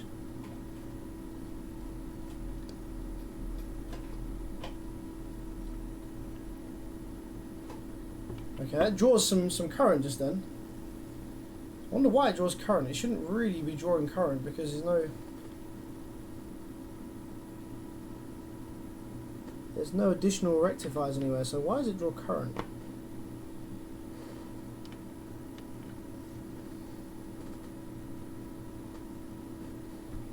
Shouldn't really draw current.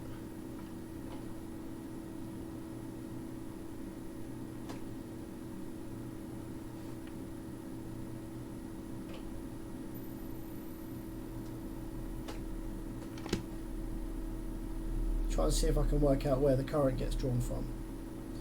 The current gets drawn from this side of power supply, which is interesting because it's not driving a rectifier. Not that I'm aware of. Let's see what the output's doing without the rectifiers in.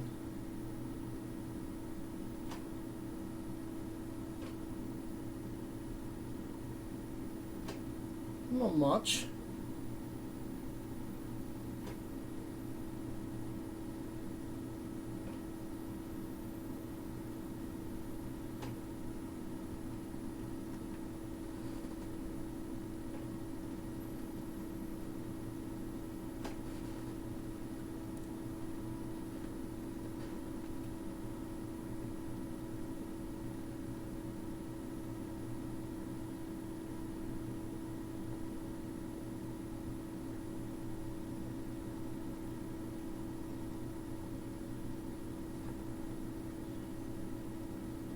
So it looks like this side of the power supply actually gets hot and heats up.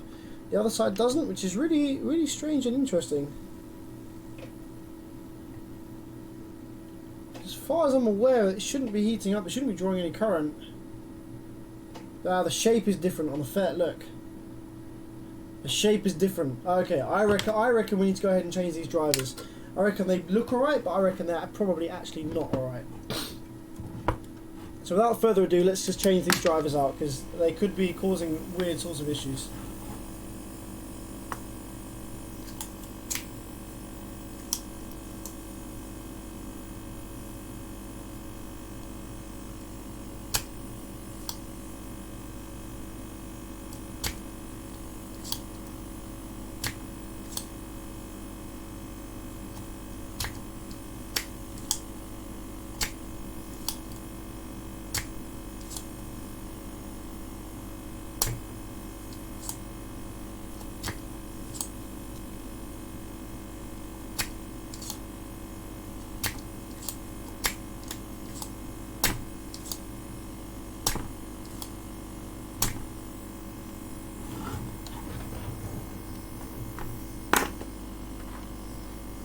What do you guys reckon? Do you think these ones that are like a little more challenging, that are sort of like throwing weird things around, are these more interesting repairs? Did you get to learn shit, I guess, about how I troubleshoot stuff?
Yeah, the JL audio amplifiers, because they're not a generic board. You don't, as a repair tech, you don't repair as many of them, because if you're repairing a JL audio board, it's only going to be a JL audio. Whereas if you're repairing a Sundown board, it's also going to be a DC board. It's also going to be the same as a Ground Zero board, etc., etc. So it's interesting to work on these unique amps where they don't share their board with anyone else.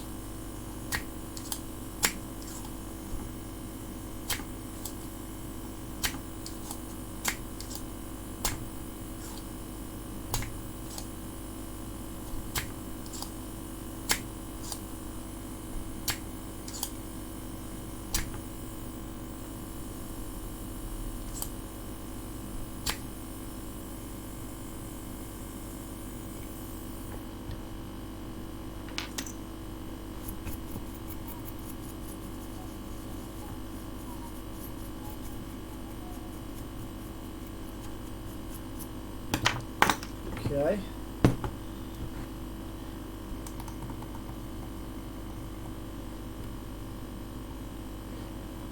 So in order to, I just pull those out without even bothering to look, but in order to see which ones of these is the NPN and the PNP, it's very easy to see on the board.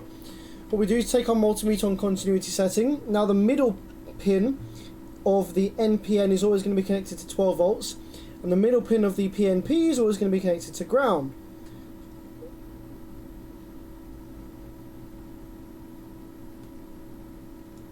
Great, and in this case we have neither. Right, what the fuck? Well, how is this driving the FETs then?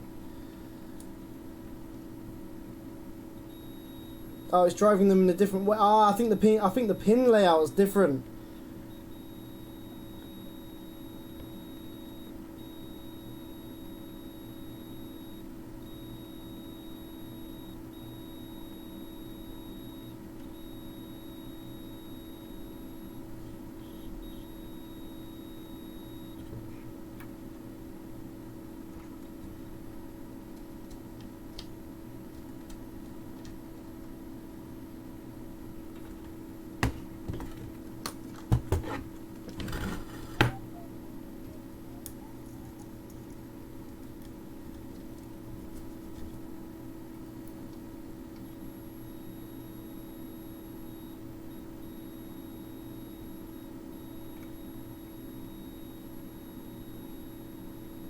What?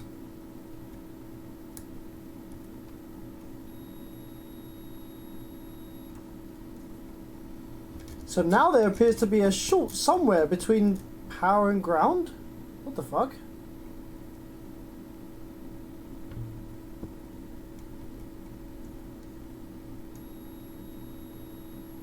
What?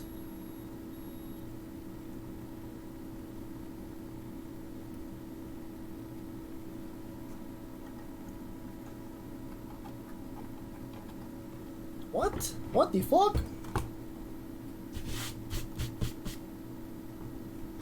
What I did was remove the drive transistors. Why do I now have a short from power to ground? What is that even?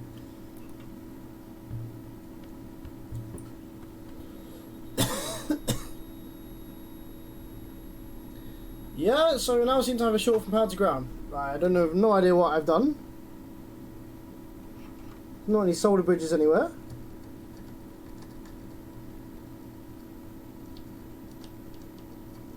Unless there was and I just couldn't see it.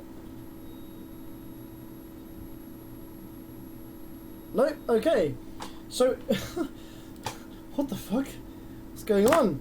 So in order to find a short from power to ground, I'm actually going to go ahead and turn my power supply on, but I'm going to turn it on the super low voltage and super low current, take my thermal imaging camera and see what on the board heats up. Because whatever is heating up is where the short is, right? So let's turn her on and let's have a look on the thermal imaging camera what is going to be heating up.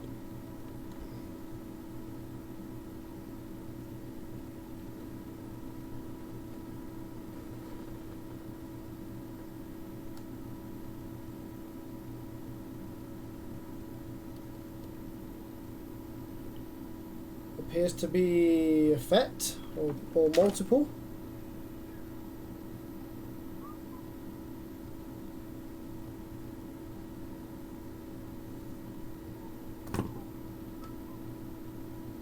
Ah, I think I know what it is. I think I know what it is.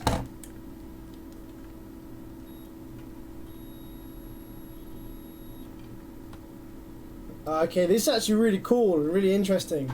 Right, so the reason that I saw a short from positive to ground then is because this amplifier in the power supply section, it doesn't use pull down resistors on the gates, on the gates themselves. So by removing the drive transistors, these drive transistors are the things which will pull the gate down to ground naturally. So by removing those, what has happened is the gate on one of the MOSFETs has become charged enough to turn the FET on and therefore to show a direct short between ground and positive, which makes it look like there's a short somewhere, but there's not. It's just that the FET is actually turned on. Most amplifiers have pull-down resistors to prevent that from happening, but on this one there are pull-down resistors, but they are after the drive transistors, so that's why that was showing up as a short just now. Super interesting stuff. Good to know. I'm going to take these original drive transistors, I'm going to test them on my transistor tester to see what they say. See if there's any anomalies between any of these.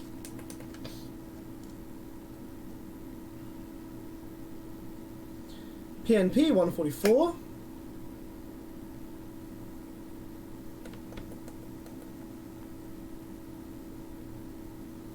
NPN 267.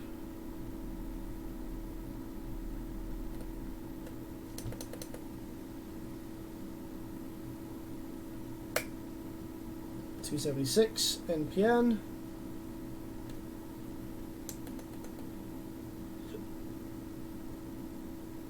.181 PNP. So they all read all right.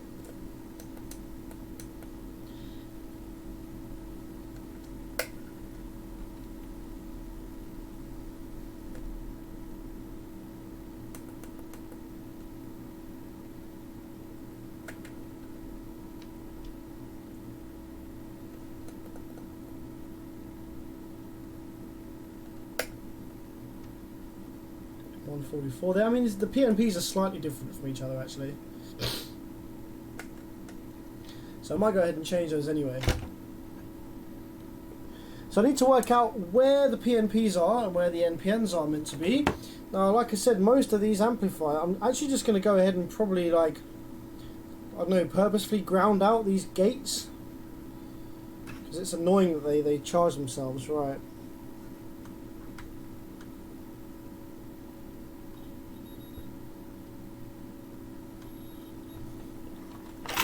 So if I take one of these PNPs, right, I'm going to check the pin configuration with the ones that I have. So if I read this one, this PNP here, this is EBC. So this is a different pin configuration to the ones that I have in here. The ones that I have in here are ECB. So I'm going to need to flip the legs of these in order for them to work. So that's a PNP. So if I take one of my PNPs, take a B772, rather than having EBC, I'm going to have ECB. So I need to flip 2 and 3 around. I need to flip the legs 2 and 3 around in order for this to work in my circuit. So let's just do that real quick, just as a proof of concept, just to prove that those drive transistors were in fact bad and I'm not just wasting my time.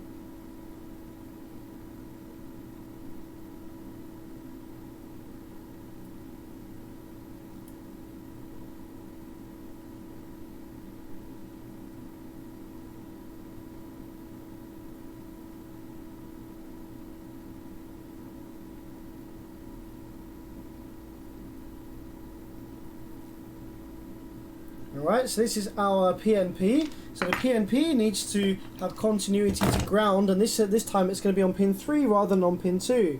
So if we go ahead to ground over here, that one's going to be our PNP over there. That one's not. That one is. So it looks like the 2 PNPs are going to be right at the back here. Yeah, so the 2 PNPs are right at the back here. Alright. So let's shove that baby in there.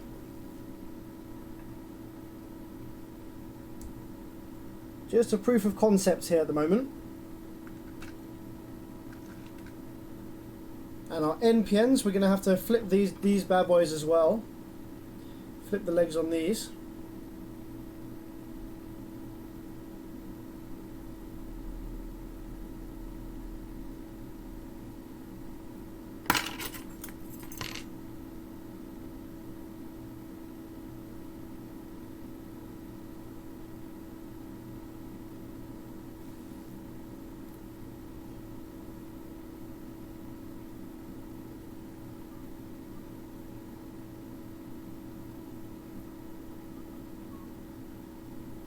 There we go. So that's a cheeky NPN that goes in the front.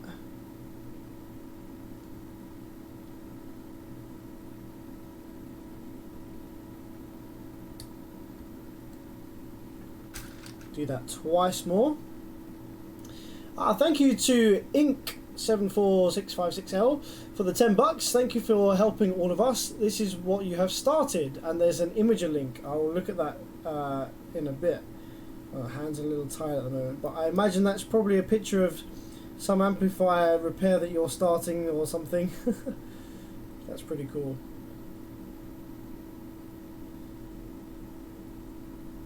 Can somebody, because I can't do it right now because my computer won't handle the load, but can somebody click on the imager link and let me know what that is?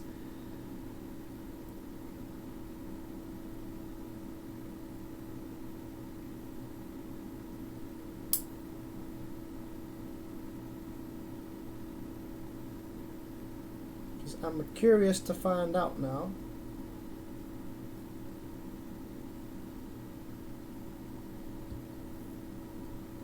One more PNP to flip the legs on, and we're good to go. Sam, the FET thinks you're hot, that's why it's turned on. Nice. Boom. I like it. Hey Google, are you horny? Apologies, I don't understand. She doesn't respond in a funny way like Siri might do.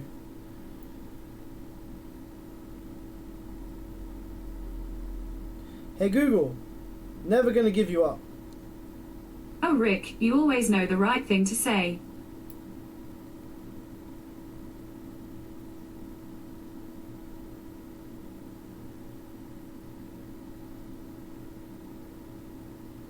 Yes.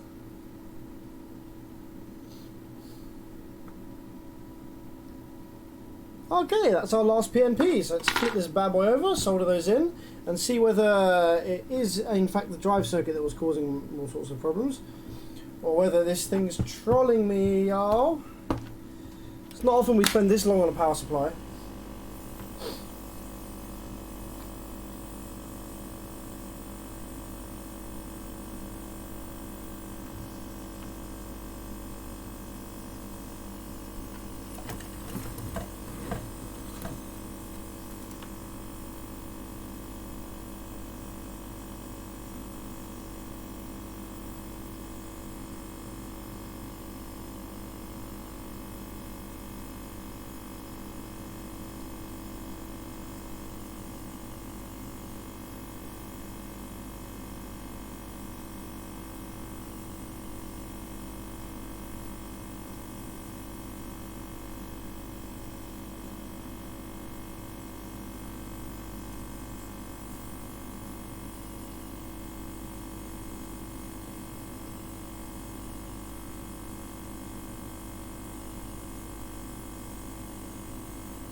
Okay, drive transistors in. Now let's see where we're at with this.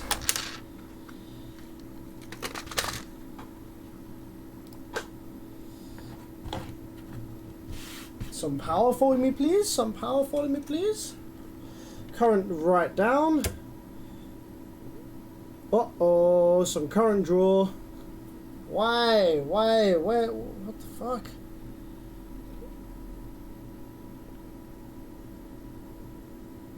.2 amps.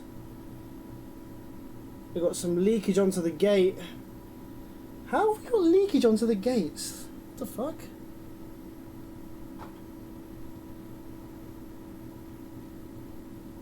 What?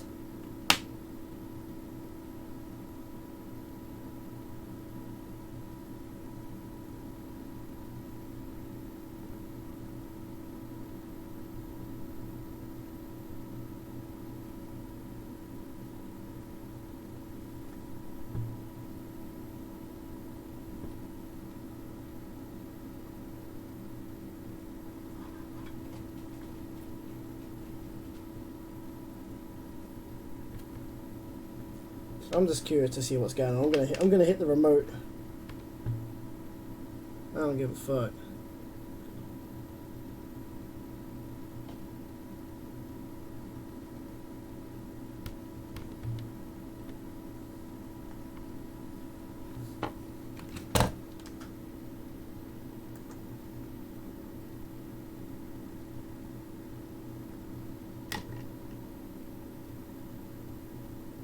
Right, where's that current sinking to then?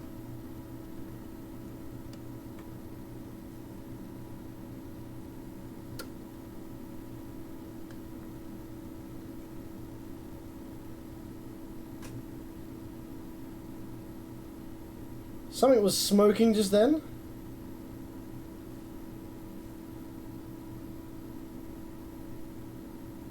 The fuck? So hella confused right now.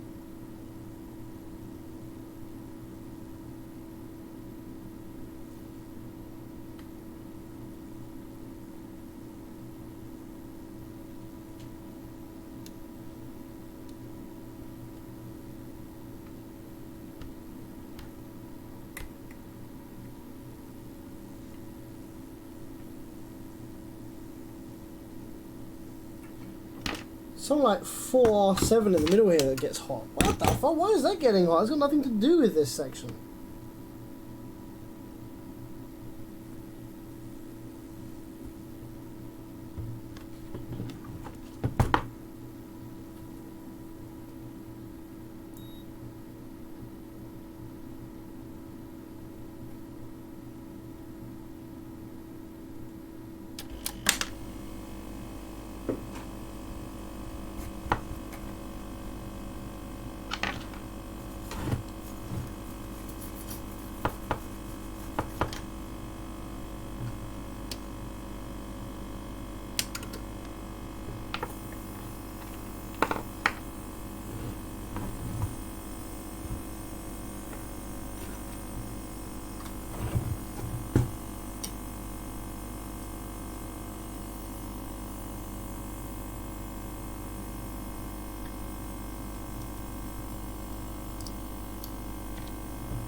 Right, let's go right back to basics with this shit.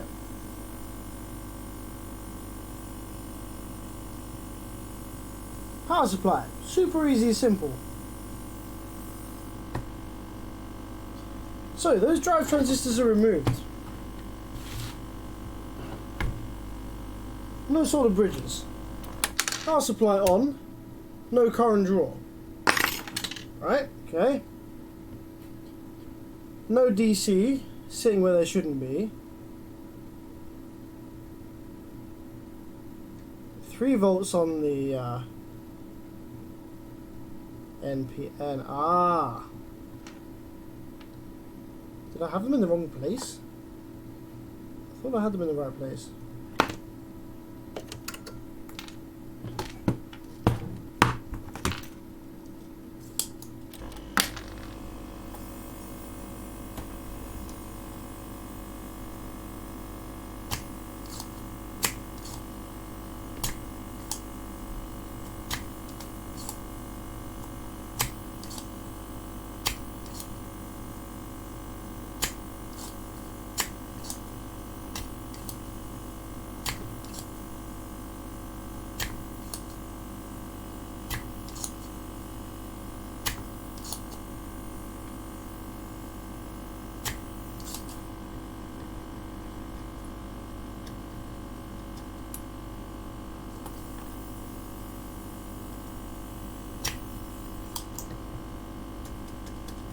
So as I said earlier, with drive transistors, the NPN is the one that has the positive voltage on it. So in that case is this one. And the PNP is the one that has ground on it, which is in that case this one. I'm pretty sure that's the way around that I put them. Let's just double check, because it is fucking late. It's 10 past 2 in the morning here, so if I'm fucking making small errors like this, it's no wonder. Just put that one there. Put that one there. I'm not going to actually bother soldering them in just for a sec. I'm just going to sort of like push them and hold them against the holes here and to make sure that current draw isn't still there. Alright, just put them in. Just like push them here a little bit like this. Turn the power supply back on. And no current draw, so maybe I did have it backwards then. Fuck! Fucking 2 AM amp repairs.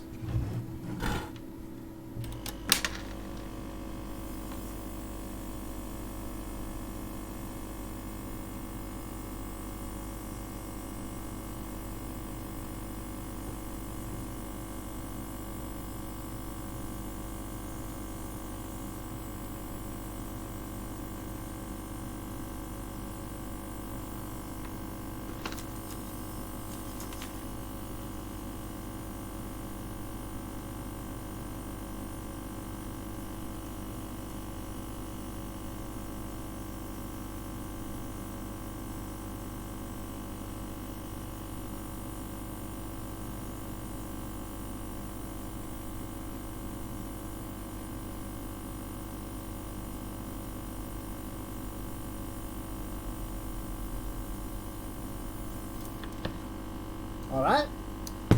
Take 2. No current draw this time. Let's correct the voltage. Okay, good. 9 volts, no current draw. So now if I go ahead and hit the remote, let's turn the current down to like 2 amps. We shouldn't need much at all. Let's check the output of these FETs. Oh yeah, that's right. I need to crank that up to 10 volts to get this thing to come on. Okay, there we go. But we still have that curvy side of that wave. So you see that? Let's go to my scope screen. So it's not the drivers. The drivers were actually okay. So I might eventually put the original ones back in. Go to scope only. So this is the good side of power supply. Look at how this looks. See that nice sharp wave? And this is the one that's getting hot. See that's got like a curve on the edge of the power supply wave there? So that's something that is a problem. That is causing issues probably. It's causing excessive current draw. So if I turn the power supply up to like quite high current output, right?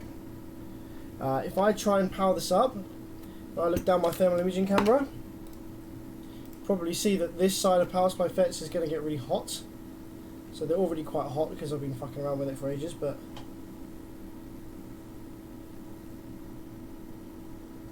so it stays on, but they all get real hot, which they shouldn't do because there's no rectifiers in the board.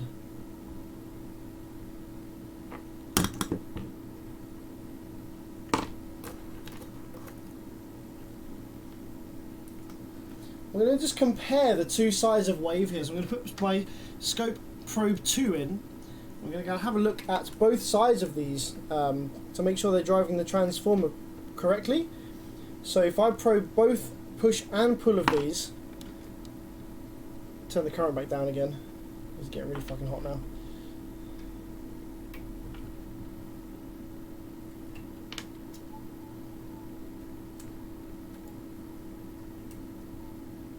This probe isn't working for some reason. Why don't no work?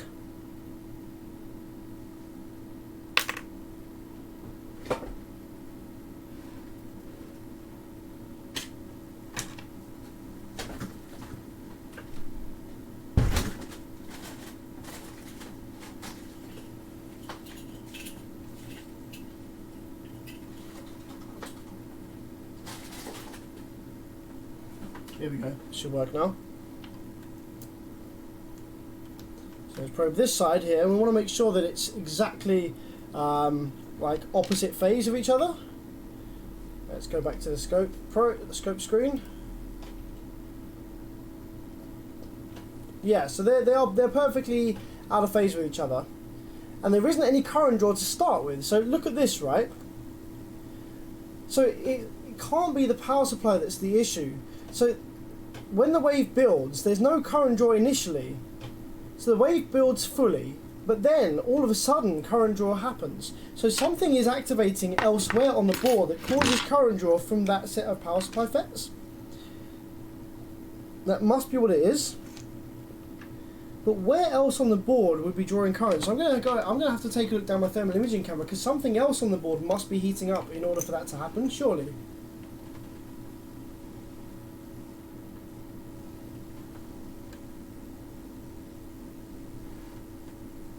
Ah.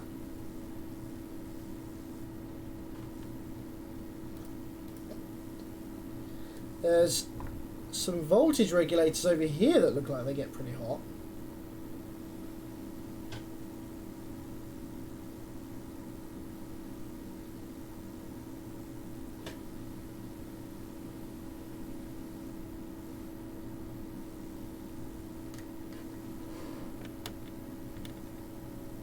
So let's see what they do when the current is drawn. Let's see if these activate or do something.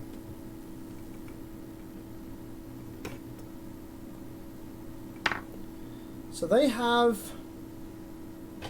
Okay, so they come on with the remote. Okay, so they're to do with the drive circuit. Negative, negative, negative. 0.4 amps drawn. So they're not doing much They're not doing much. There must be something else on the board that gets hot. Let's have a look over here.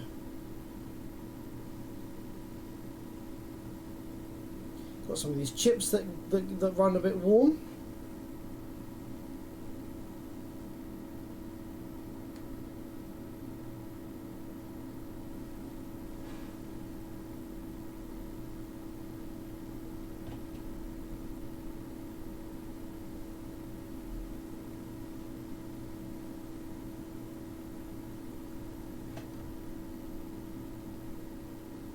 Just seems to be these power supply FETs get really hot.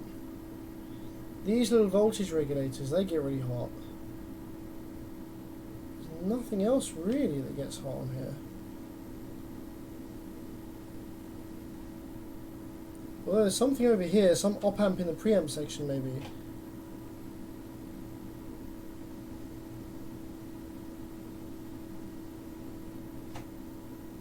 But it's not getting any hotter with that current draw. That current has got to be sinking somewhere.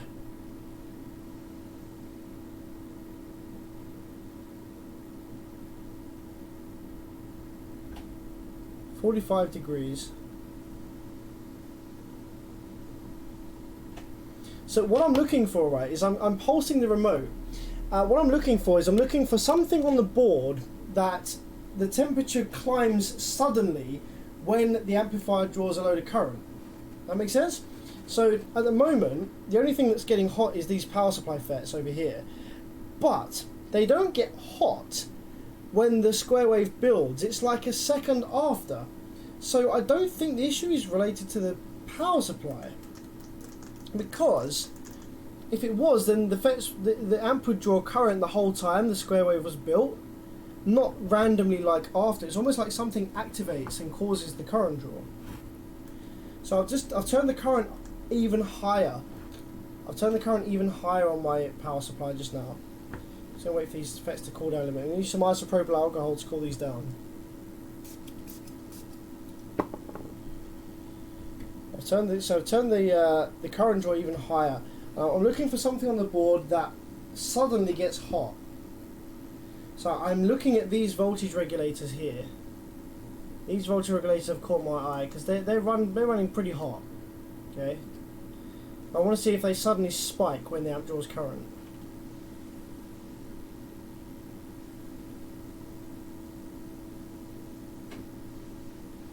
No, they don't spike. They're still at 33 degrees.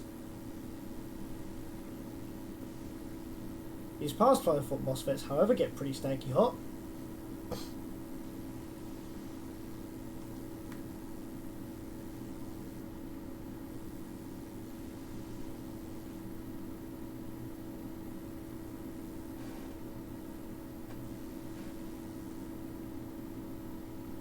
Power supply MOSFETs over on this side stay dead stone cold.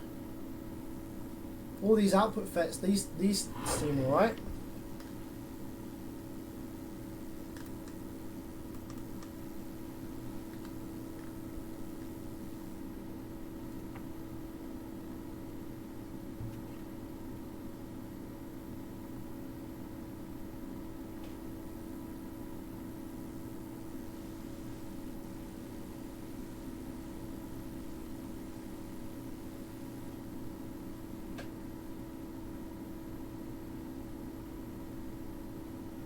Just those power supply FETs that seem to get really, really hot.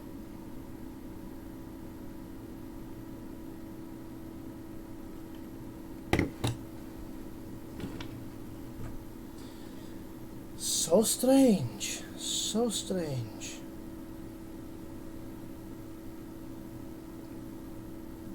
Can't put my finger on what it is. We still got the rectifiers out. So what draws current from the power supply FETs with the fucking rectifiers out? That's what I want to know.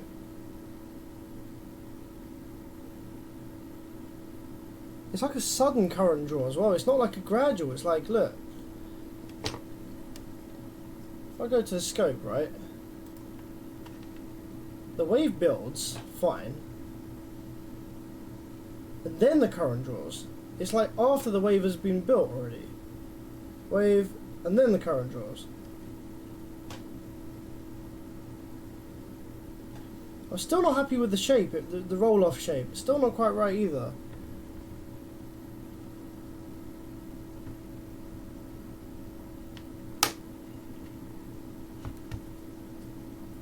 Let's probe the drive wave and see what the drive wave does when it draws current like that. The drive wave doesn't change shape at all. It just kind of like sinks down, obviously, with the voltage drop.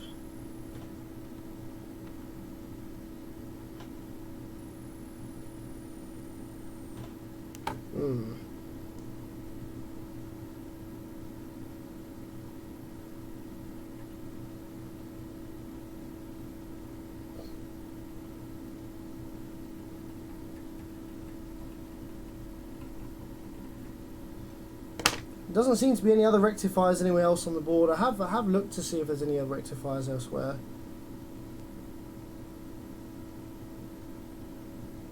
But that's the only things coming off of these transformers.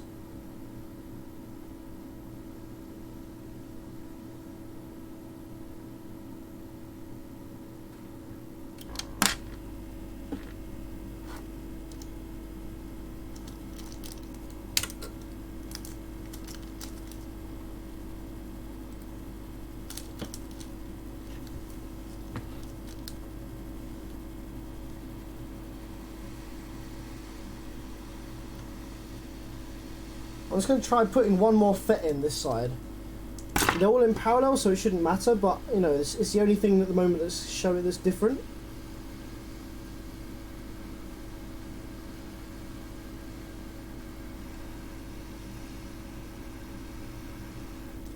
Because at the moment I'm looking for differences between the good power supply side and the bad power supply side. There's obviously something different between these two over here.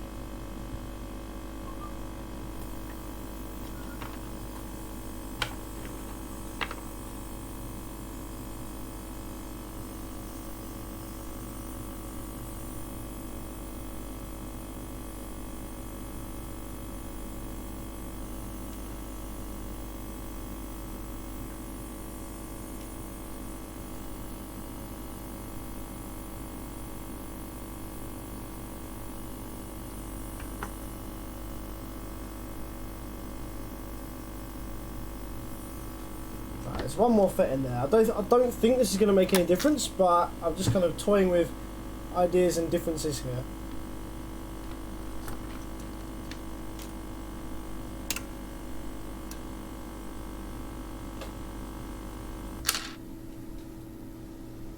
Yeah, no, it's exactly the same. So that doesn't make any difference, right? Okay.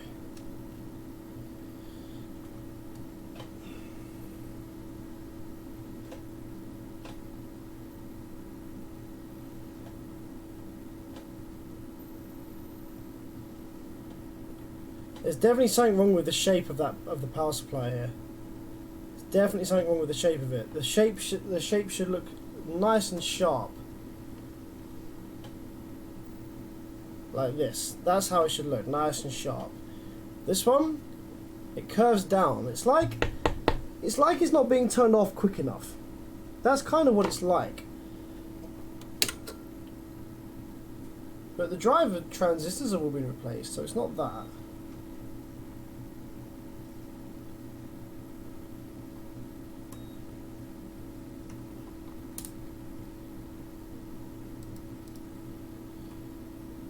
I'm just going to make sure these pull-down resistors are correct. So we should have a couple of pull-down resistors at what's that, 50. And this one should be 50 as well.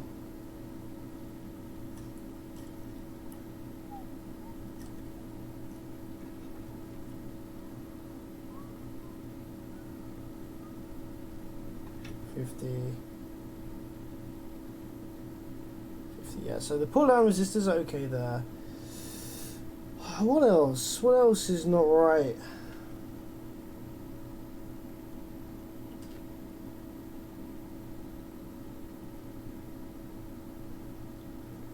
gotta be something.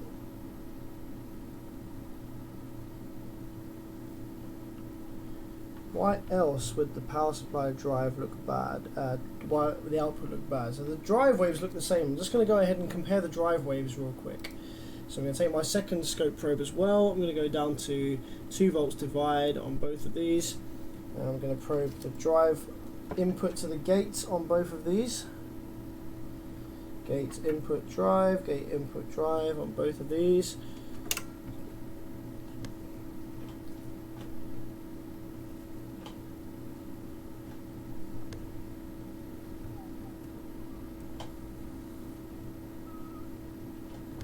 Yeah, actually, hang on a minute. Something, one of these looks bad. Oh, fuck!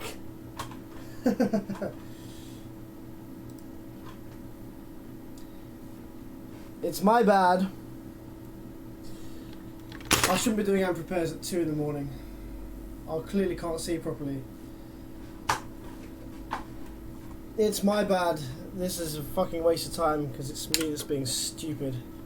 Look at this. I wonder if anyone can see what I've done.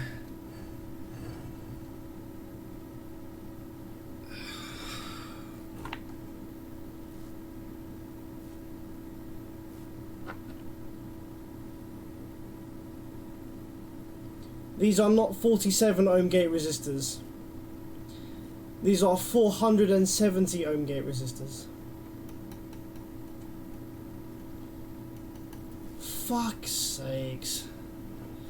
You know, when I started this live stream, I was like, it's late, but I kind of fancy doing a stream. Like,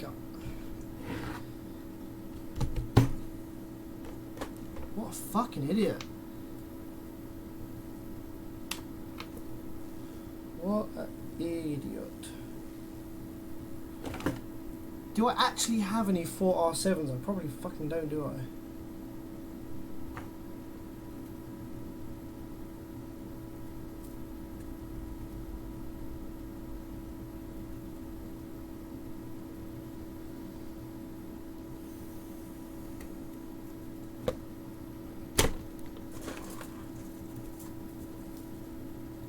And I swear I had a whole ton of 47 ohm gate resistors as well. That's what's even more confusing, because like that was about the right amount that I had. That's why I thought they were 47s, because I didn't look properly.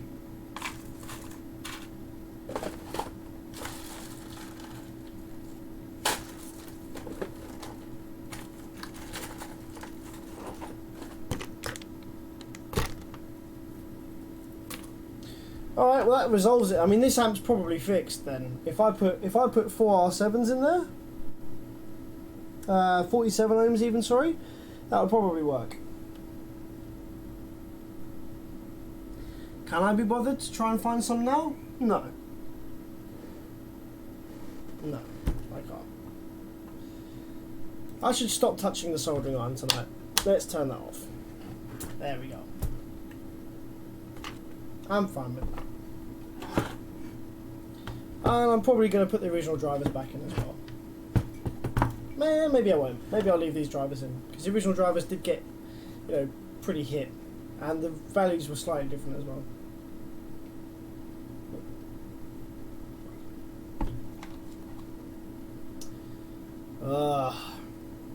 Vape.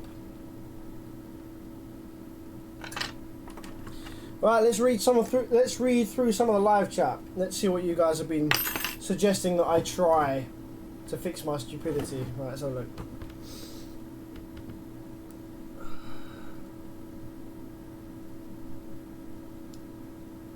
Some good chat in the live chat this evening between members. Let's have a look. So if you haven't, because the live chat is full of like conversation between viewers, if you want to grab my attention, then put the app Airvids, and then I'll see your comment. Let's have a look. The solder sucker is back. I like the industrial grade one. Yeah, I'll get a bigger one. This one's actually really broken at the moment because it doesn't actually hold down anymore. Like, it doesn't click down. So yeah, I definitely need to get a new one of these ASAP. So I'll look to get a big one like Brad has. That's pretty cool. Have you ever... Oh, yeah, we did the Genesis stuff. Great videos, nice to meet you. Yeah. I had that one before as well. Don't they have some of the JL audio with a darker black circuit board? Yes, I have seen some really hard to trace circuit boards from JL Audio, and they are like a really dark black colour. You can't really see the traces on them, so it does make it a bit annoying to try and work out what's going on. What sub is behind you? Is anyone... So I did show the sub before, but maybe some people have just joined the stream. The sub's behind me. If I take to this camera. The subs behind me are some Digital Designs 9510J. These are badass subs. Very, very nice subwoofers. And I just did a glue joint on these. Put some new dust caps on these bad boys.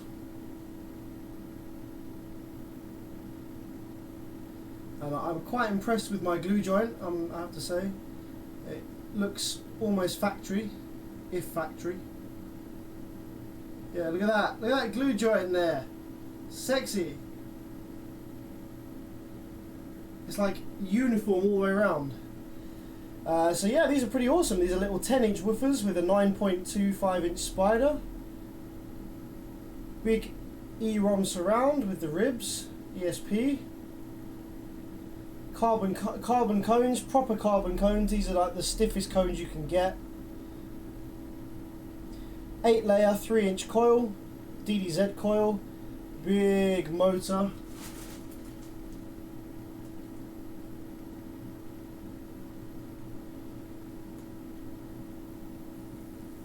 So yeah, these are pretty awesome. I might do some free air of these as well, like at some point.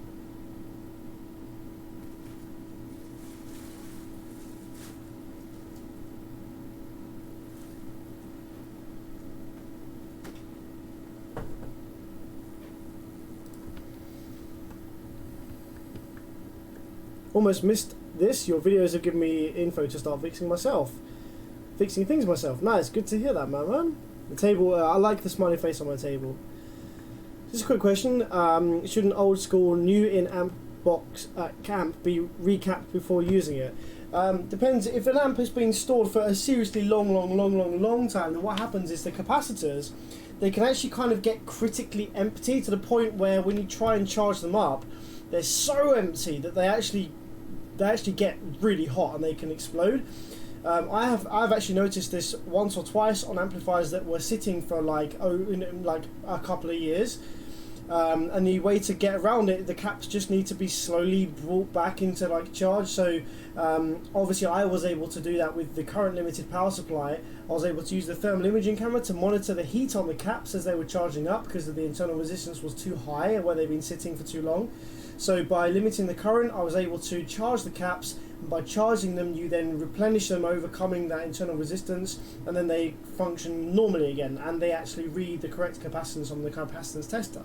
But if you just try and power it on from a car battery or in the car, then the heat that the caps generate when they're trying to charge back up again from being critically empty can cause them to explode.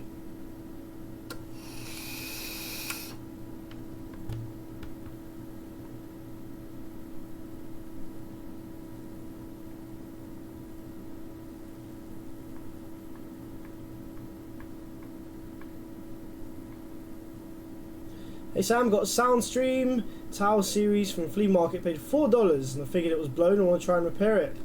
That sounds good. That's a pretty cheap amplifier to start repairing, definitely, even if you just use it for parts. Yeah, I think just give it a go. Every amp's a school day, every amp is a lesson, so...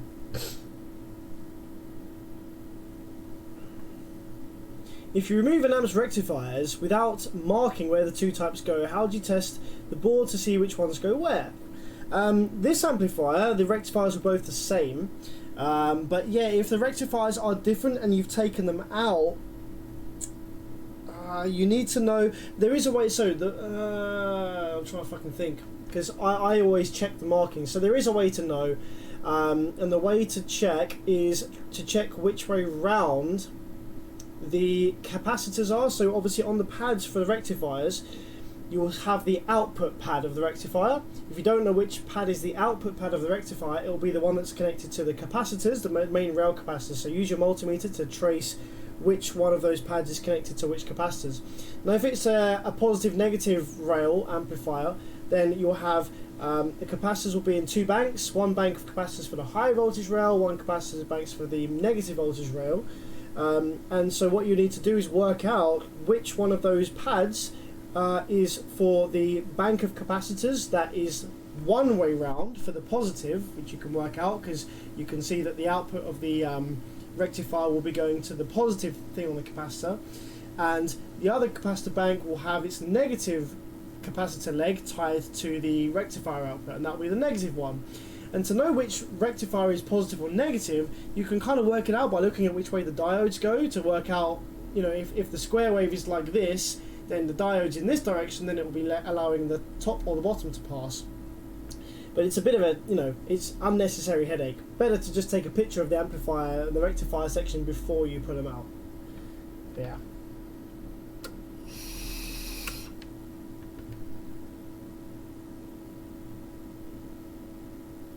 Yeah, Chris got the idea. Use your phone to take lots of pictures.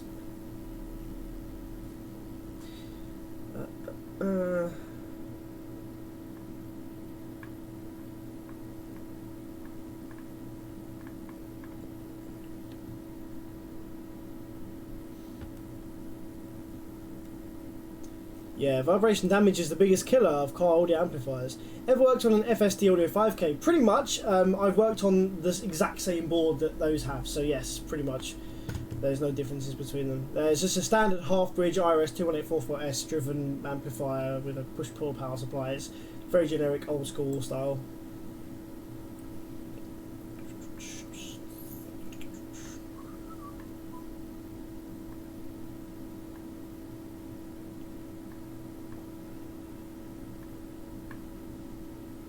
Have you ever worked on Class GH amplifiers? Yes. So I've worked on the Class GH amplifier by Vibe. It's a, what's it called? It's a Bass Box 2 or something.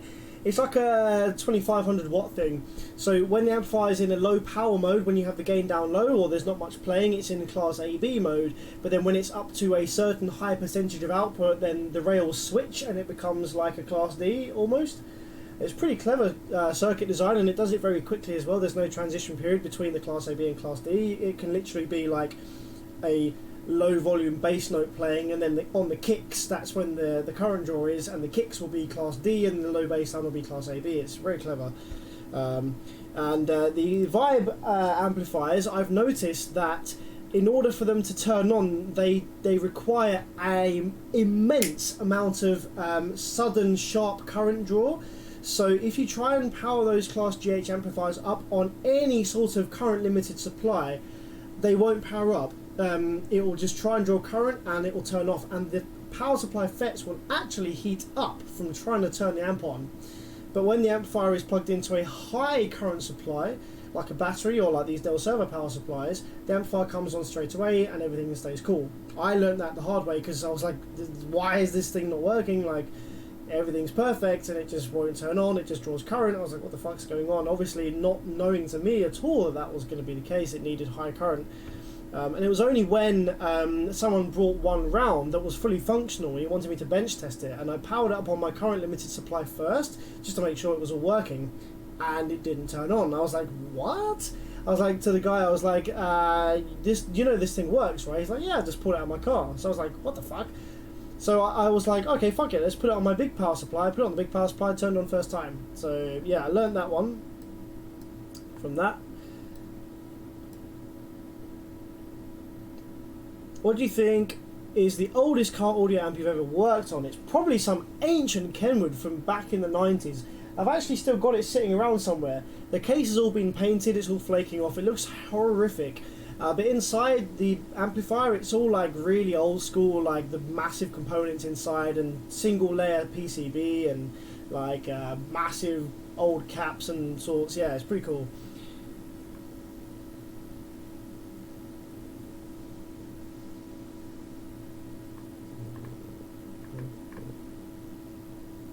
Sam, the FET thinks... Oh yeah, we did that one already.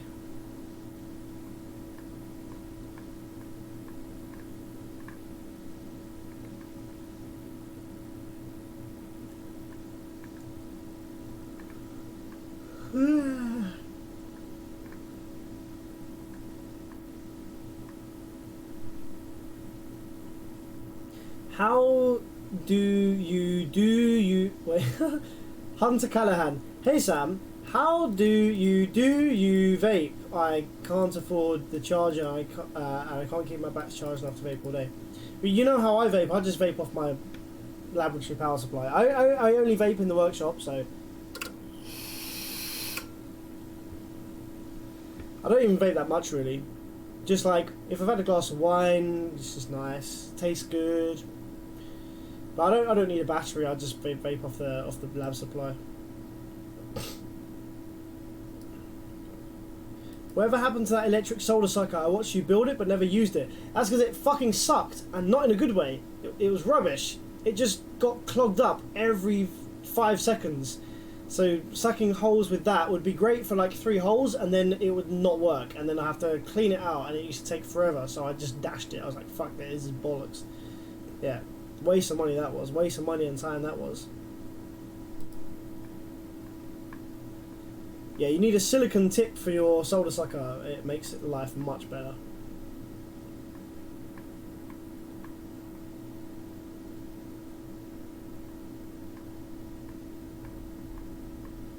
You definitely can't rig up a 9-volt battery to your vape, because 9-volt batteries, first of all, they can't supply barely any fucking current whatsoever, and secondly, they have a very high internal resistance, and those two things go hand in hand.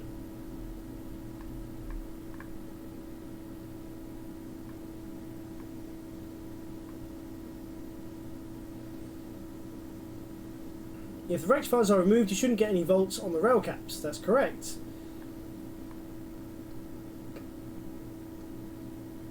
This is a multi-layer board. Yeah, it's like top and bottom layer. I don't know if it's got layers in between, traces inside the board. It might do. I don't think it does though. I think it's just dual layer. I appreciate the help sometimes. Yeah, no worries, Hunter. It's all good, my man.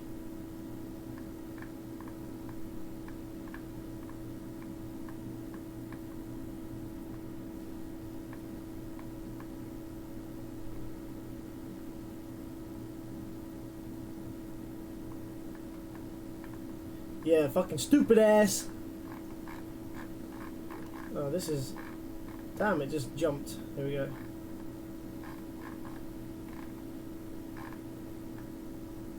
What's going on? What's going on? Damn, there's been a fucking ton of stuff that I've missed in the live chat. Drive IC. Yeah, I need a pint to operate correctly. Correct, I do.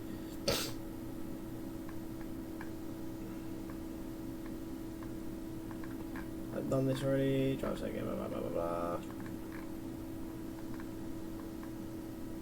This is my kind of porn. That is absolutely correct, Nicholas. This is the best type of porn.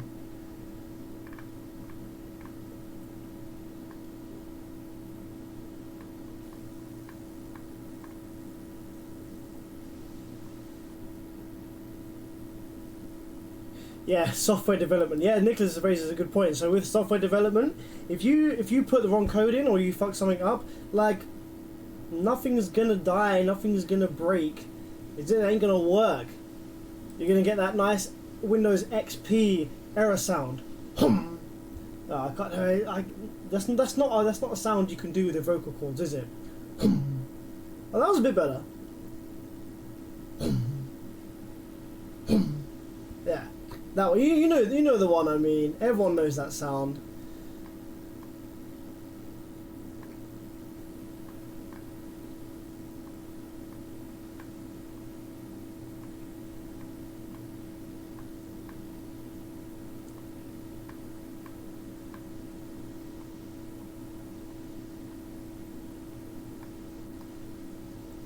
Yeah, fucking gate resistors.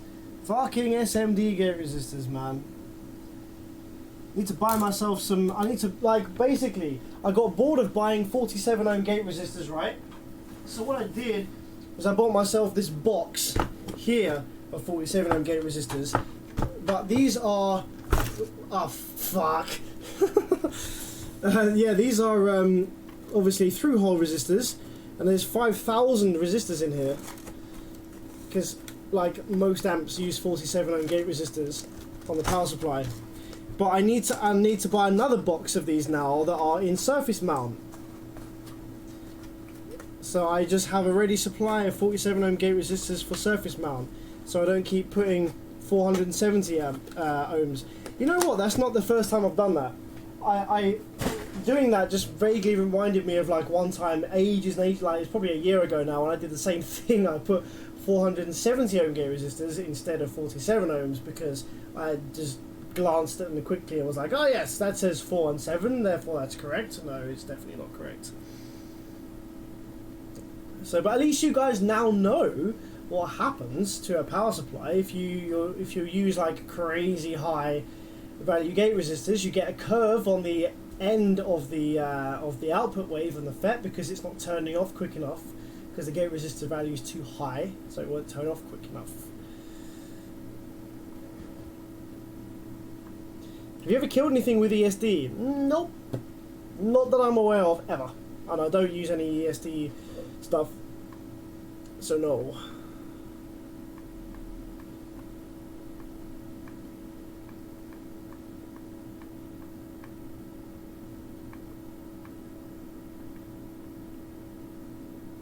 Ah, Douglas Allen sends a 20 bucks. That's very, very generous of you, my man. That's a really, really kind donation. I just want to say thank you for what you do and keep sharing. Very useful. Thank you very much, man. I really appreciate 20 bucks. If you, like I say, have any questions or anything like that, I'm more than willing to help out. I'll give you all sorts of advice on amps you're trying to repair, or like any advice you need about what car audio to buy or weird issues in the car. Yeah, just shoot me a message on my Bevis Facebook page. I'm more than happy to try and help.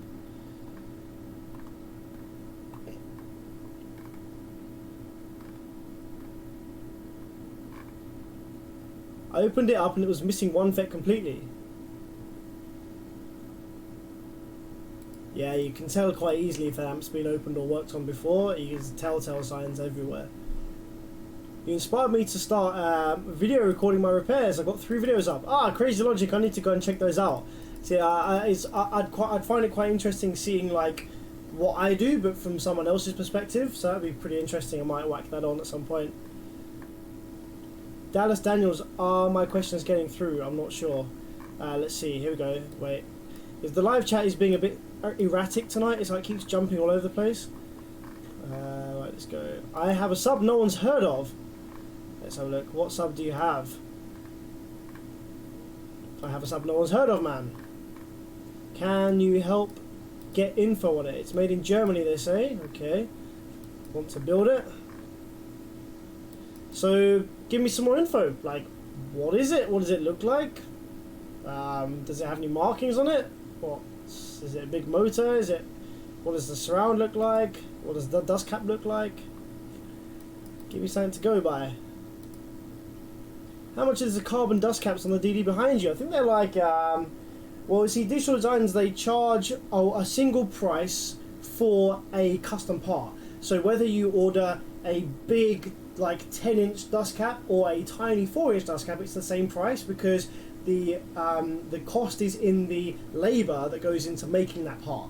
And the price of the material is like neither here nor there between a 10-inch dust cap and a 4-inch dust cap, so you're paying the same price for the labour to make that part.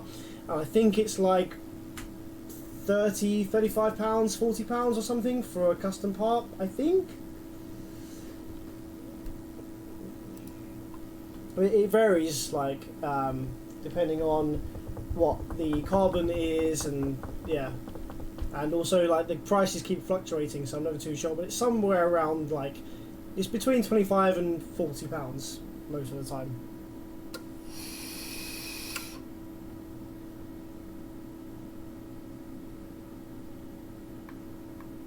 I want an error package of you making sounds in Windows. That'd be quite funny, actually. What you know? What's really funny is so you know when I went to Australia and I was staying with Brad and Nadia, I actually they found the whole Big Shack thing really funny.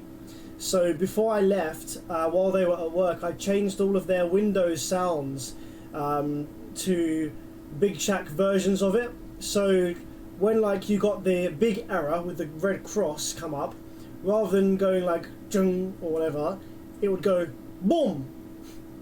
And then you know when you're trying to click on a window but you've got like an active dialog box open and it goes ding ding, or like now his goes ding ding, and then when you get an asterisk, like an error come up, like a normal one, like the yellow exclamation mark, it goes skr.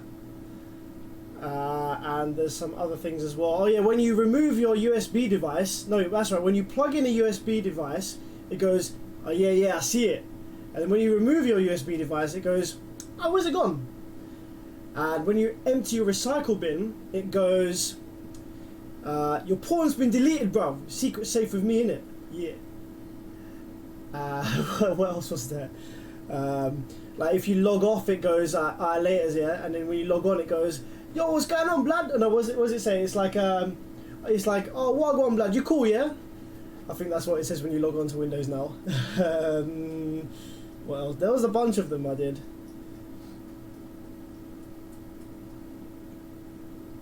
Speaking of gate resistors, how do you calculate what you should have?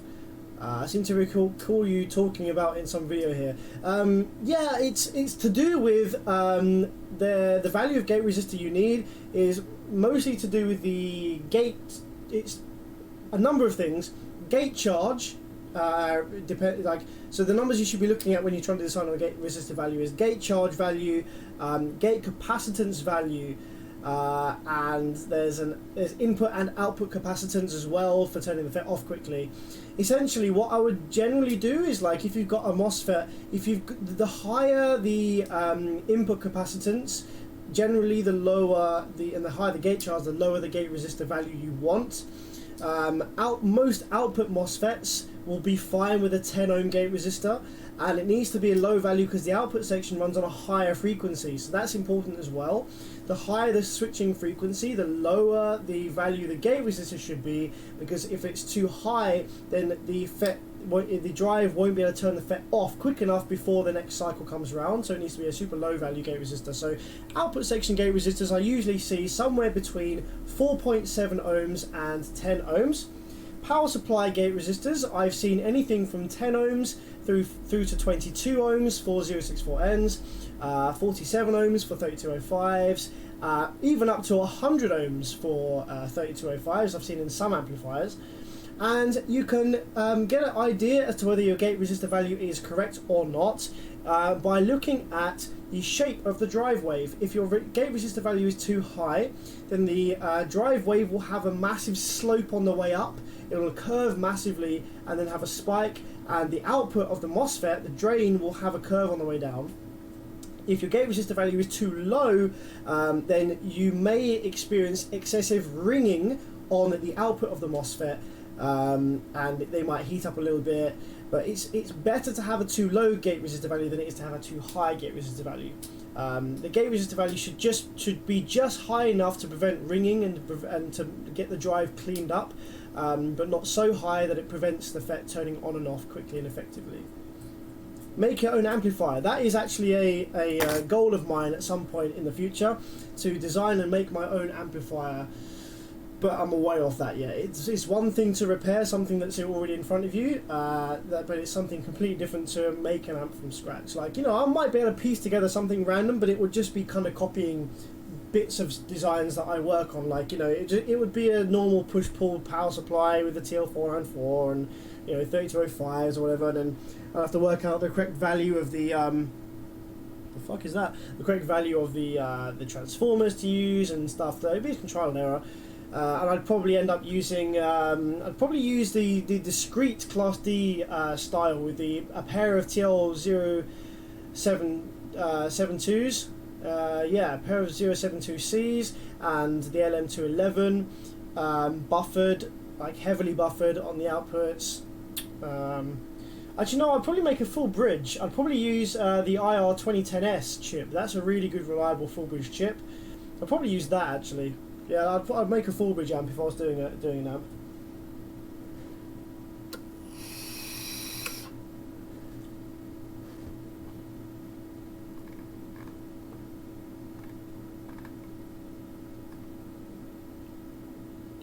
Bedtime for me. Good to see you, man. Thank you very much for tuning into the stream. I really wish I could send you 2 amps I'm stuck on, can't figure them out. Well, network guy, whereabouts are you based? If you're in Europe, it might be somewhat like doable, you might be able to do it, but if you're in America, it's probably not going to work. Probably too expensive. Best thing that happened to me all year was this live stream. I've been through the ringer, needing my bass fix. That's cool to hear. I'm glad you enjoyed the stream. I didn't enjoy this stream. This stream was fucking bollocks. This stream was a rubbish stream for me. I spent like however many hours I've been streaming for. Let's see. I spent almost 3 hours on a half of a JL Audio power supply that all it needed was FET and gate resistors. All this amp needed was FETs and gate resistors, and I put new gate resistors in and new FETs, and because they were the wrong value gate resistors, I've spent, I don't know, 2 hours putting rectifiers, put new drivers in, fucking around. Ah, well, shit happens sometimes. How do you prevent a ground loop with your O-scope and your regulated power supply? Yeah, probably it's different in the US. So basically, my power supply, I have it deliberately. I have my power supply's negative output. So obviously, your bench power supply, the positive and negative output will be floating relative to the mains ground, which is cool because that means your supply is then floating, which is useful sometimes. But in my case, I actually loop the negative output of my power supply to the mains ground, and my scope is obviously grounded to mains ground as well. So that means I don't have to have this PC little annoying wire coming off my scope probe that's tied to the power supply ground, which is what that's doing anyway. Having your clip-on ground scope probe thing clip on your scope probe, this here, this ring, this is just your mains ground. That is actually that's directly tied to your main house ground, and so clipping that onto the ground on your amplifier is exactly the same as just tying your power supply ground to the mains ground. So I just do that.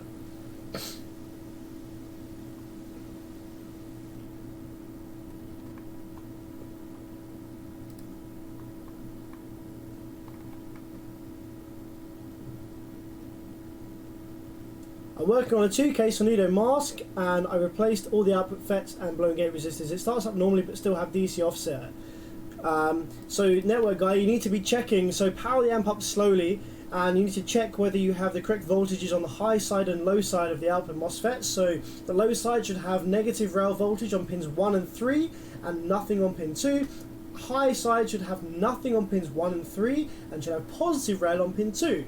If you have any voltage on either pins 2 of the low side or 1 and 3 of the high side, then it means that your drive IC or drive circuit or drive transistors are leaking or dead, so you need to change those out. If the amplifier comes on and you get Class D switching, but you have DC offset on the speaker terminals, that's another issue entirely. That's probably a dead time issue, a very complicated drive circuit fault that you need to trace. Don't like doing those ones, they're annoying. But yeah, most of the time with these Class D amplifiers, they either work or they don't. So you either turn it on and you get switching and it works and it's good, or you turn it on and it either goes straight to protect or it explodes. There's rarely an in-between. I've worked on amps before where there is an in-between, where it comes on but it heats the FETs up, and those issues are a nightmare to find. They're usually down to some teeny tiny little component, little diode somewhere, a little resistor that's slightly out of value or something like that. It takes ages to find those, but you can usually work out what it is that's causing the issue by looking at the shape of the wave coming off the FETs. You can most of the time these amplifiers are actually just multiple smaller amplifiers in parallel. So if we look at I haven't got anything here as an example, but when you look inside a big bass amplifier, on the output section you'll have multiple output inductors, and the number of inductors you have is the number of paralleled smaller amplifiers working together. So it's unusual for all of those parallel amplifiers to have the same drive fault, so most of the time you can go ahead and check the drive wave of one of the banks that's not heating up and compare it to the bank that is heating up, and compare it on the scope and see what the shape of the drive wave is different, see where, if it is, it's sloping up more or less one side or whatever, and you can work it out that way.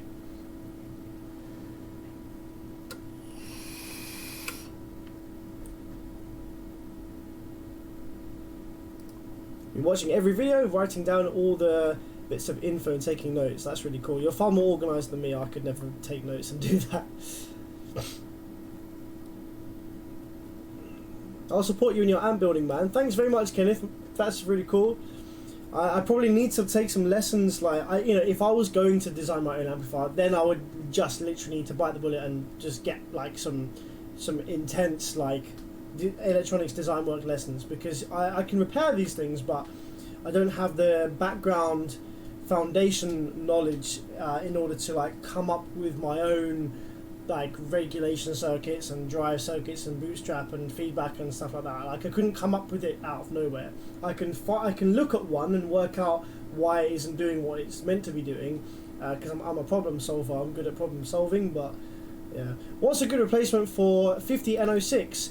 RF 3205. There you go. I would use a HIP 481. Fuck off. Why would you use that? If you're using that, you're stuck in the 80s or the 90s, my friend.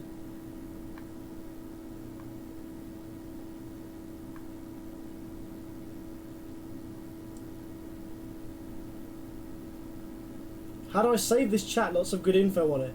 Ah, right, so if you want to save this chat, this chat actually is saved by YouTube.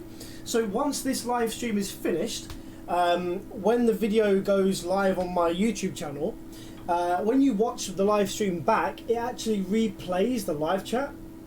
It's annoying because you can't scroll up forever, but it does save the live chat. So when you're watching back the video on YouTube, the live chat will ticker by as if it were happening in real life at the time that it did in the video, which is quite cool. I ain't never cleaning this shop, Brad. I like it here. This is my little vibe. Nah, it does need, like, ideal world, I wouldn't. This workshop's far too small for me. I need like 4 times the size of this. That's why there's shit everywhere.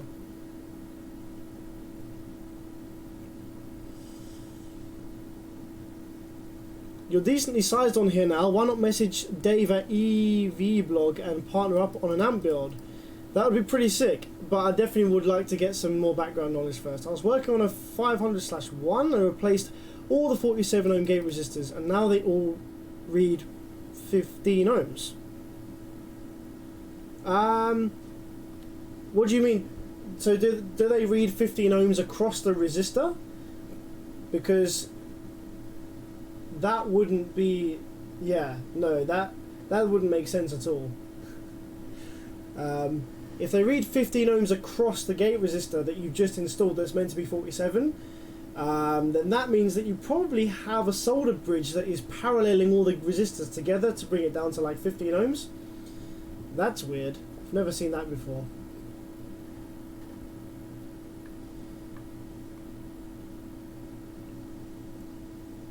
Switch mode power supply design would be a good start. Yeah, that's pretty much what these are. I think these are like a push-pull. It is a...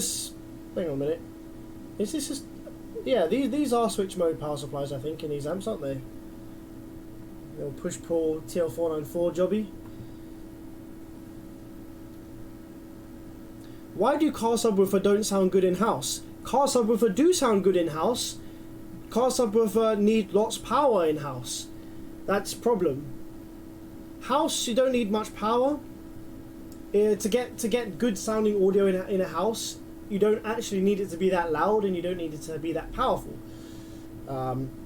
If you think about how loud the bass is in your car to the point where it can move your hair, imagine sitting in your living room and having bass that moved your hair. That would just be ridiculous. It would ruin like most of the drywall and the foundations and the floorboards.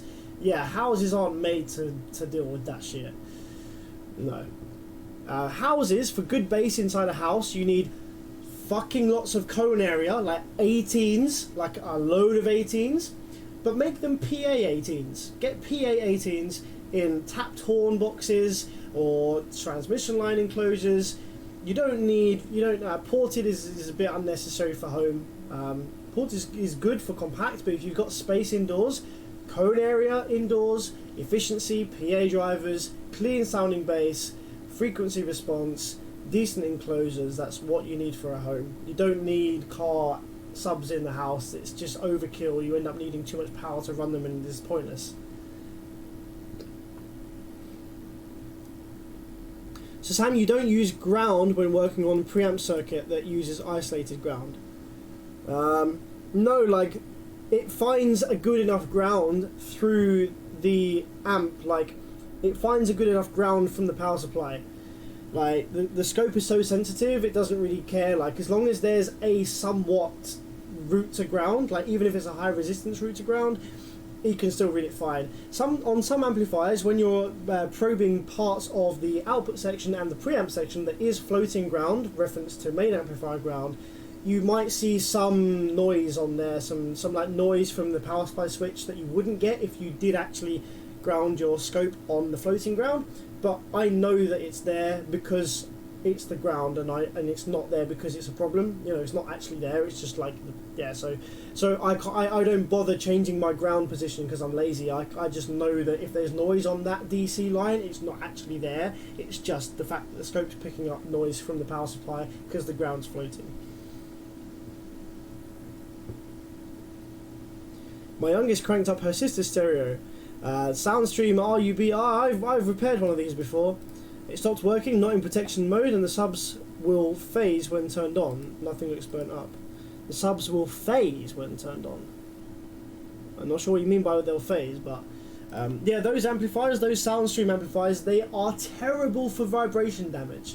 So I would pull that baby apart, take off all the MOSFET clamps, take it out the case, wiggle all the FETs. You'll probably find some snap leads, especially on the rectifiers, that is stopping that thing from working.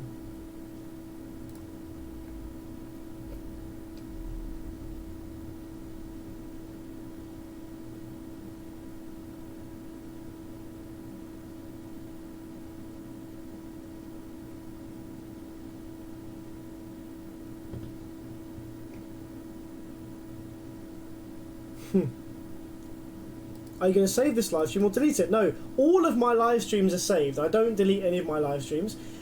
However, you won't find any of these live streams on my normal video list on YouTube, because otherwise what happens is all of my normal videos, like the cool edited stuff that is like, you know, like cool that you might just want to click on and watch, is like only like 10-12 minutes long for my channel.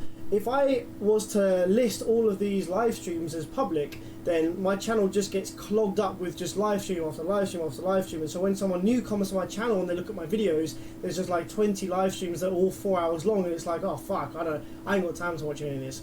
So what I do is all of my live streams are saved in a playlist called Raw Unedited Live Streams. So if you want to watch back any of the live streams, if you missed one, or if you wanted to get some info from one that you remembered, then go to my channel, click on playlists, and you'll see there's a playlist there called Unedited Live Streams, and that's where all of these will be. They're unlisted videos, but they appear in the playlist, so you can find them there, but they won't appear on my normal list of videos on my channel.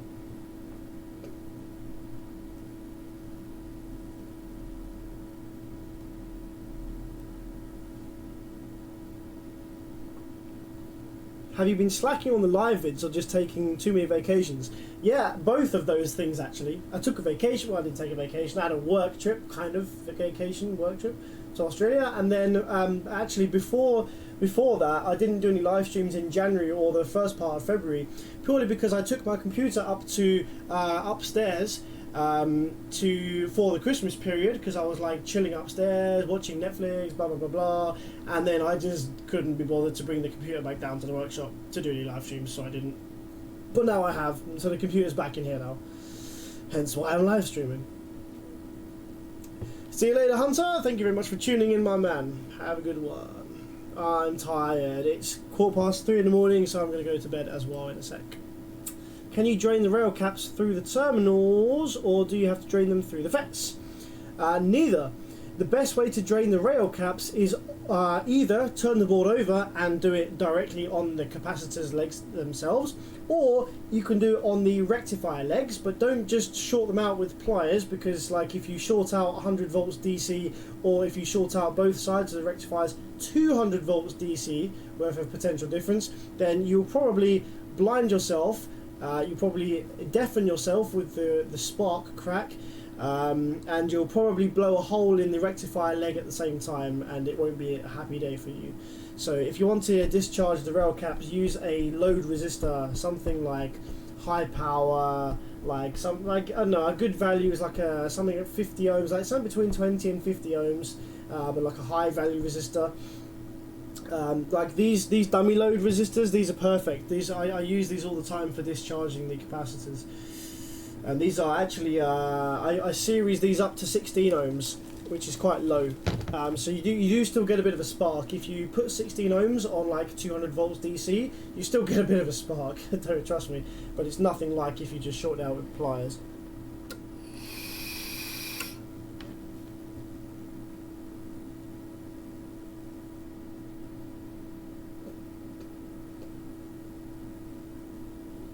Oh, phase pulse up and down. Phase pulse up and down. That's with or without input. Yeah, that sounds like snapped rectifier leads or something. Yeah, I would say that's vibration damage related. Check it out. See if you can find the issue. If it's not vibration damage related, then it will be a drive circuit fault, and those amplifiers use a really old-fashioned fussy drive circuit, and sometimes the drive circuit boards in those go conductive from overheating, and then you're fucked. There's nothing you can do about that. Need a new driver board.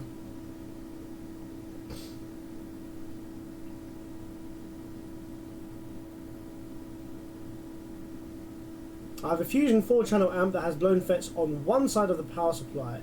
What I would like to know is what else is likely to have been damaged. If you have power supply dead on one side, you should be, so obviously like, the easiest thing to do is just take off all the power supply FETs and then replace any drive transistors that you need to, replace any gate resistors that you need to, check the drive waves on the gate pads with your scope to make sure the square waves are equal and looking good on both sides. Then fit the FETs back in the board, and if then you try and power it up, if the FETs get really hot straight away on the bad side, then you most likely have a shorted transformer wind that caused the thing to go down in the first place.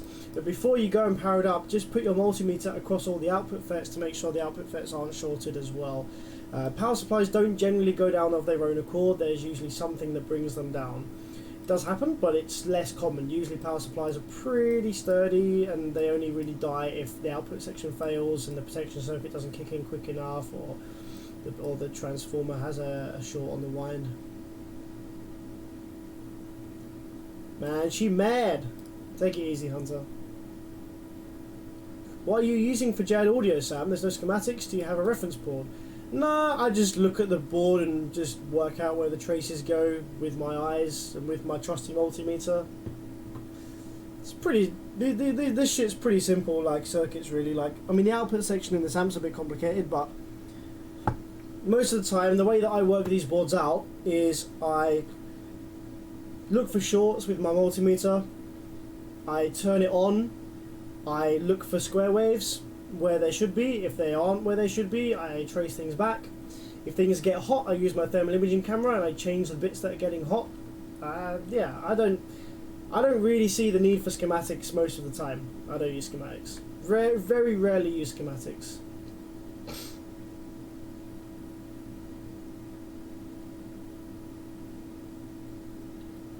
Have you ever run into an amp that you simply can't fix due to the damage? There are amps that I have given up on purely because they are taking more time than they are worth, and the repair bill would be too excessive to the customer, or that I just, can't be bothered, it's going to take hours. Like, I can't do, there's one amp that I've got that I can't fix, can't work out what's wrong with, which is a Phoenix Gold Tripath. It's a Tantrum 1200.1.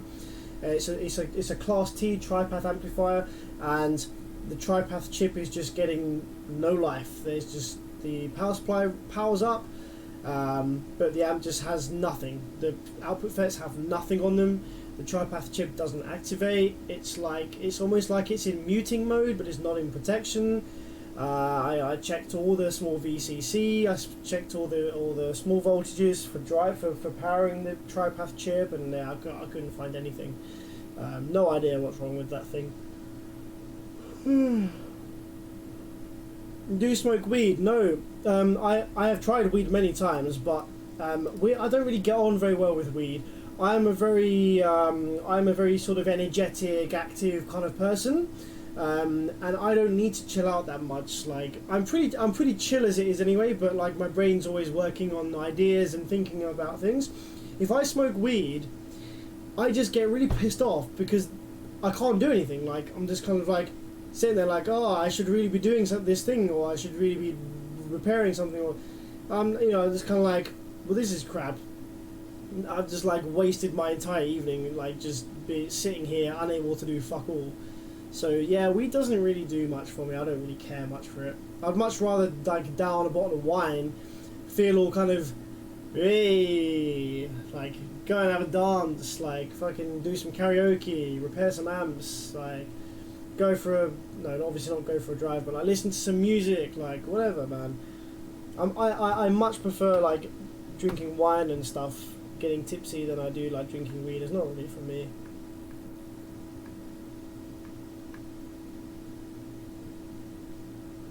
I have a cadence that looks as if a blowtorch was used on the driver board. Fuck. Douglas Allen's seen the Down Under video and it was great. I'm not even sure I can visit that place with my past. Ah, that's a shame. Yeah, it was really good out there. Definitely recommend.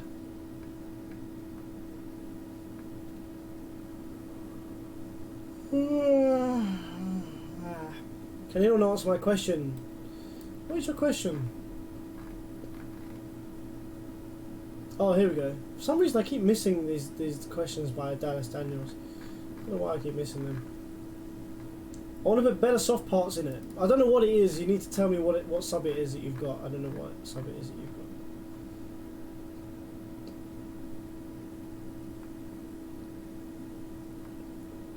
Sam, tell them about the Vibe amp that has the PIC chip. Which Vibe amp has the PIC chip? The only Vibe amp that I can think of right now that uses a PIC chip is the Class GH. I think that has a PIC in it. What other Vibe amp has a PIC in it? Can't think right now. I know the Orion amplifiers have PIC chips and directed and torrents.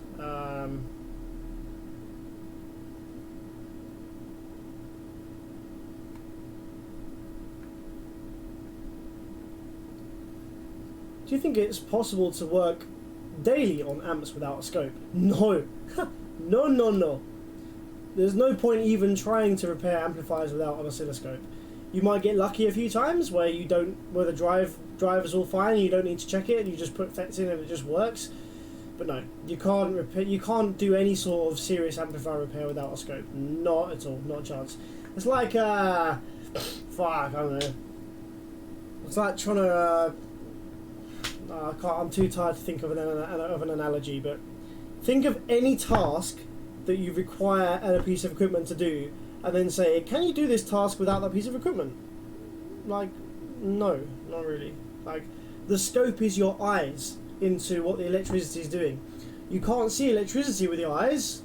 Your eyes can see light. You can't see electron movement. So, what do you do to see the electricity on this board? You can use a multimeter, which is like basically putting some fucking black fog glasses on and like barely seeing shit, or you can get a scope, which is like putting on 20/20 vision glasses and you can see absolutely everything that the electricity is doing on that board. Trying to repair an amplifier without a scope is like trying to repair your car with your eyes closed. Oh, I think these are the spark plugs. I think this goes here. I think this is the fuel injector line. I think the timing belt. I think these cogs are aligned correctly for the timing belt. I think that's about right. Yeah. Fuck. I don't think I'm plugging the wiper fluid into the fuel injector there. No. I think that's probably fine. This is not going to go well. Yes, Dan, this is the vape you sent me. Very tasty. I'm enjoying the mesh coil. It's nice. Not burnt out on me yet, and I used it for ages the other night. Very nice. Thank you very much, Dan, for the vape thing. That was really kind of you. Could you use a household build? Oh, a household bulb to drain the caps. Yeah. Yeah, probably. Just make sure that the bulb has a high enough voltage rating, because if you're in America, you have like 110 volts AC, right? So if you're trying to drain like 200 volts worth of potential difference on an amplifier and you use a bulb, then the bulb might just explode. Is there a certain equation to figure out how many amps you're drawing from an alternator? I have a stock 150 amp alt running 700 watts on 2 ohms. Well, yeah, just Ohm's law. So if you're running 700 watts on 2 ohms, that'll be around about like 75% efficiency. So I don't know, that might be like flipping drawing 900 to 1000 amps. Sorry, 900 to 1000 watts from the power supply at 14 volts, and then you can just use Ohm's law to work out how much you're currently drawing from your alternator.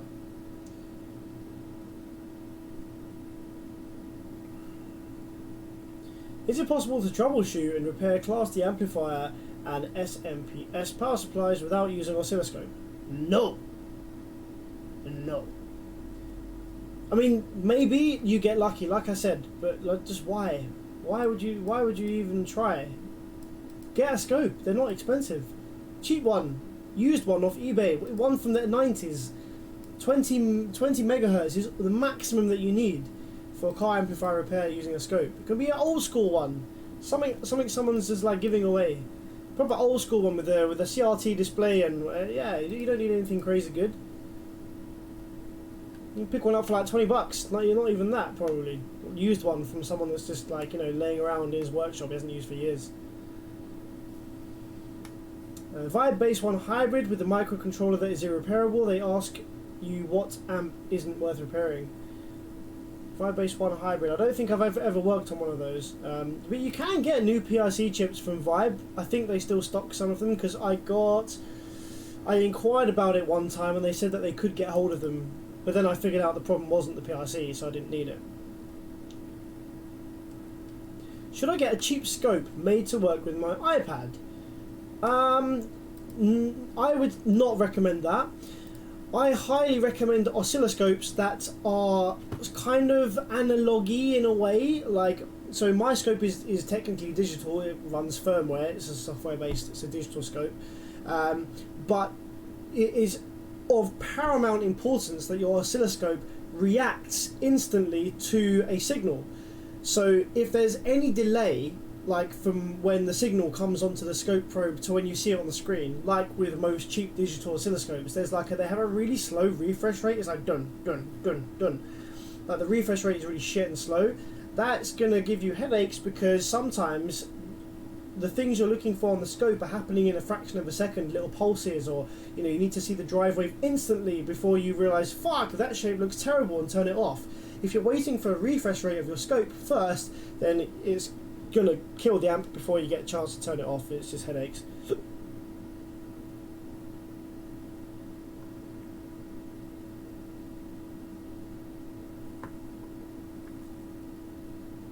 How do most op-amp chips fail in preamps? How do you normally test dual rail op-amps? Op-amps rarely die. Like, very, very, very rarely do I see an op-amp in the input section die, and if it has died, it's usually because the head unit has died and sent 12 volts down the RCA line, and that's what's killed the op-amp. Or maybe you accidentally put 12 volts in the RCA somehow, or like, for example, if your RCA wires got shorted out, it like got crimped in the car seat along with the 12 volt wire, maybe, but extremely rare that happens.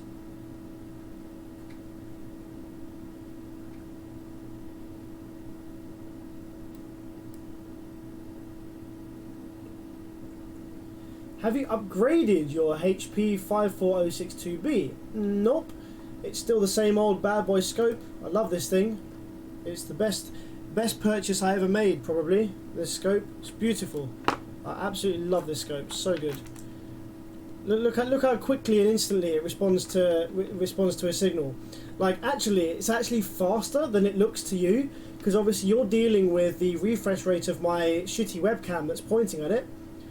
But yeah, in real life, it's like absolutely flashing instant. There's like no delay at all on the scope. It's wonderful.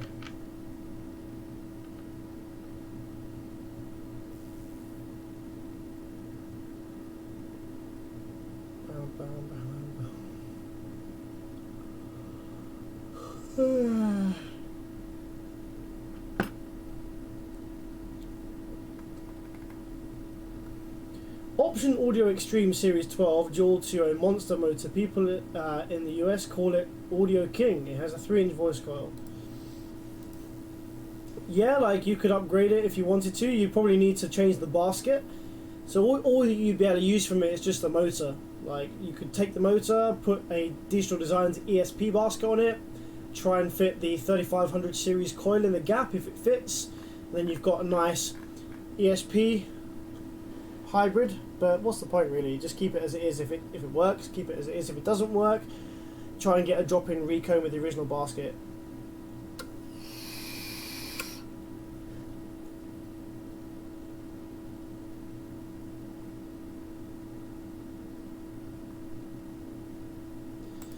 Right, cool. It is now 3:30 in the morning in the UK, so I'm going to go to sleep.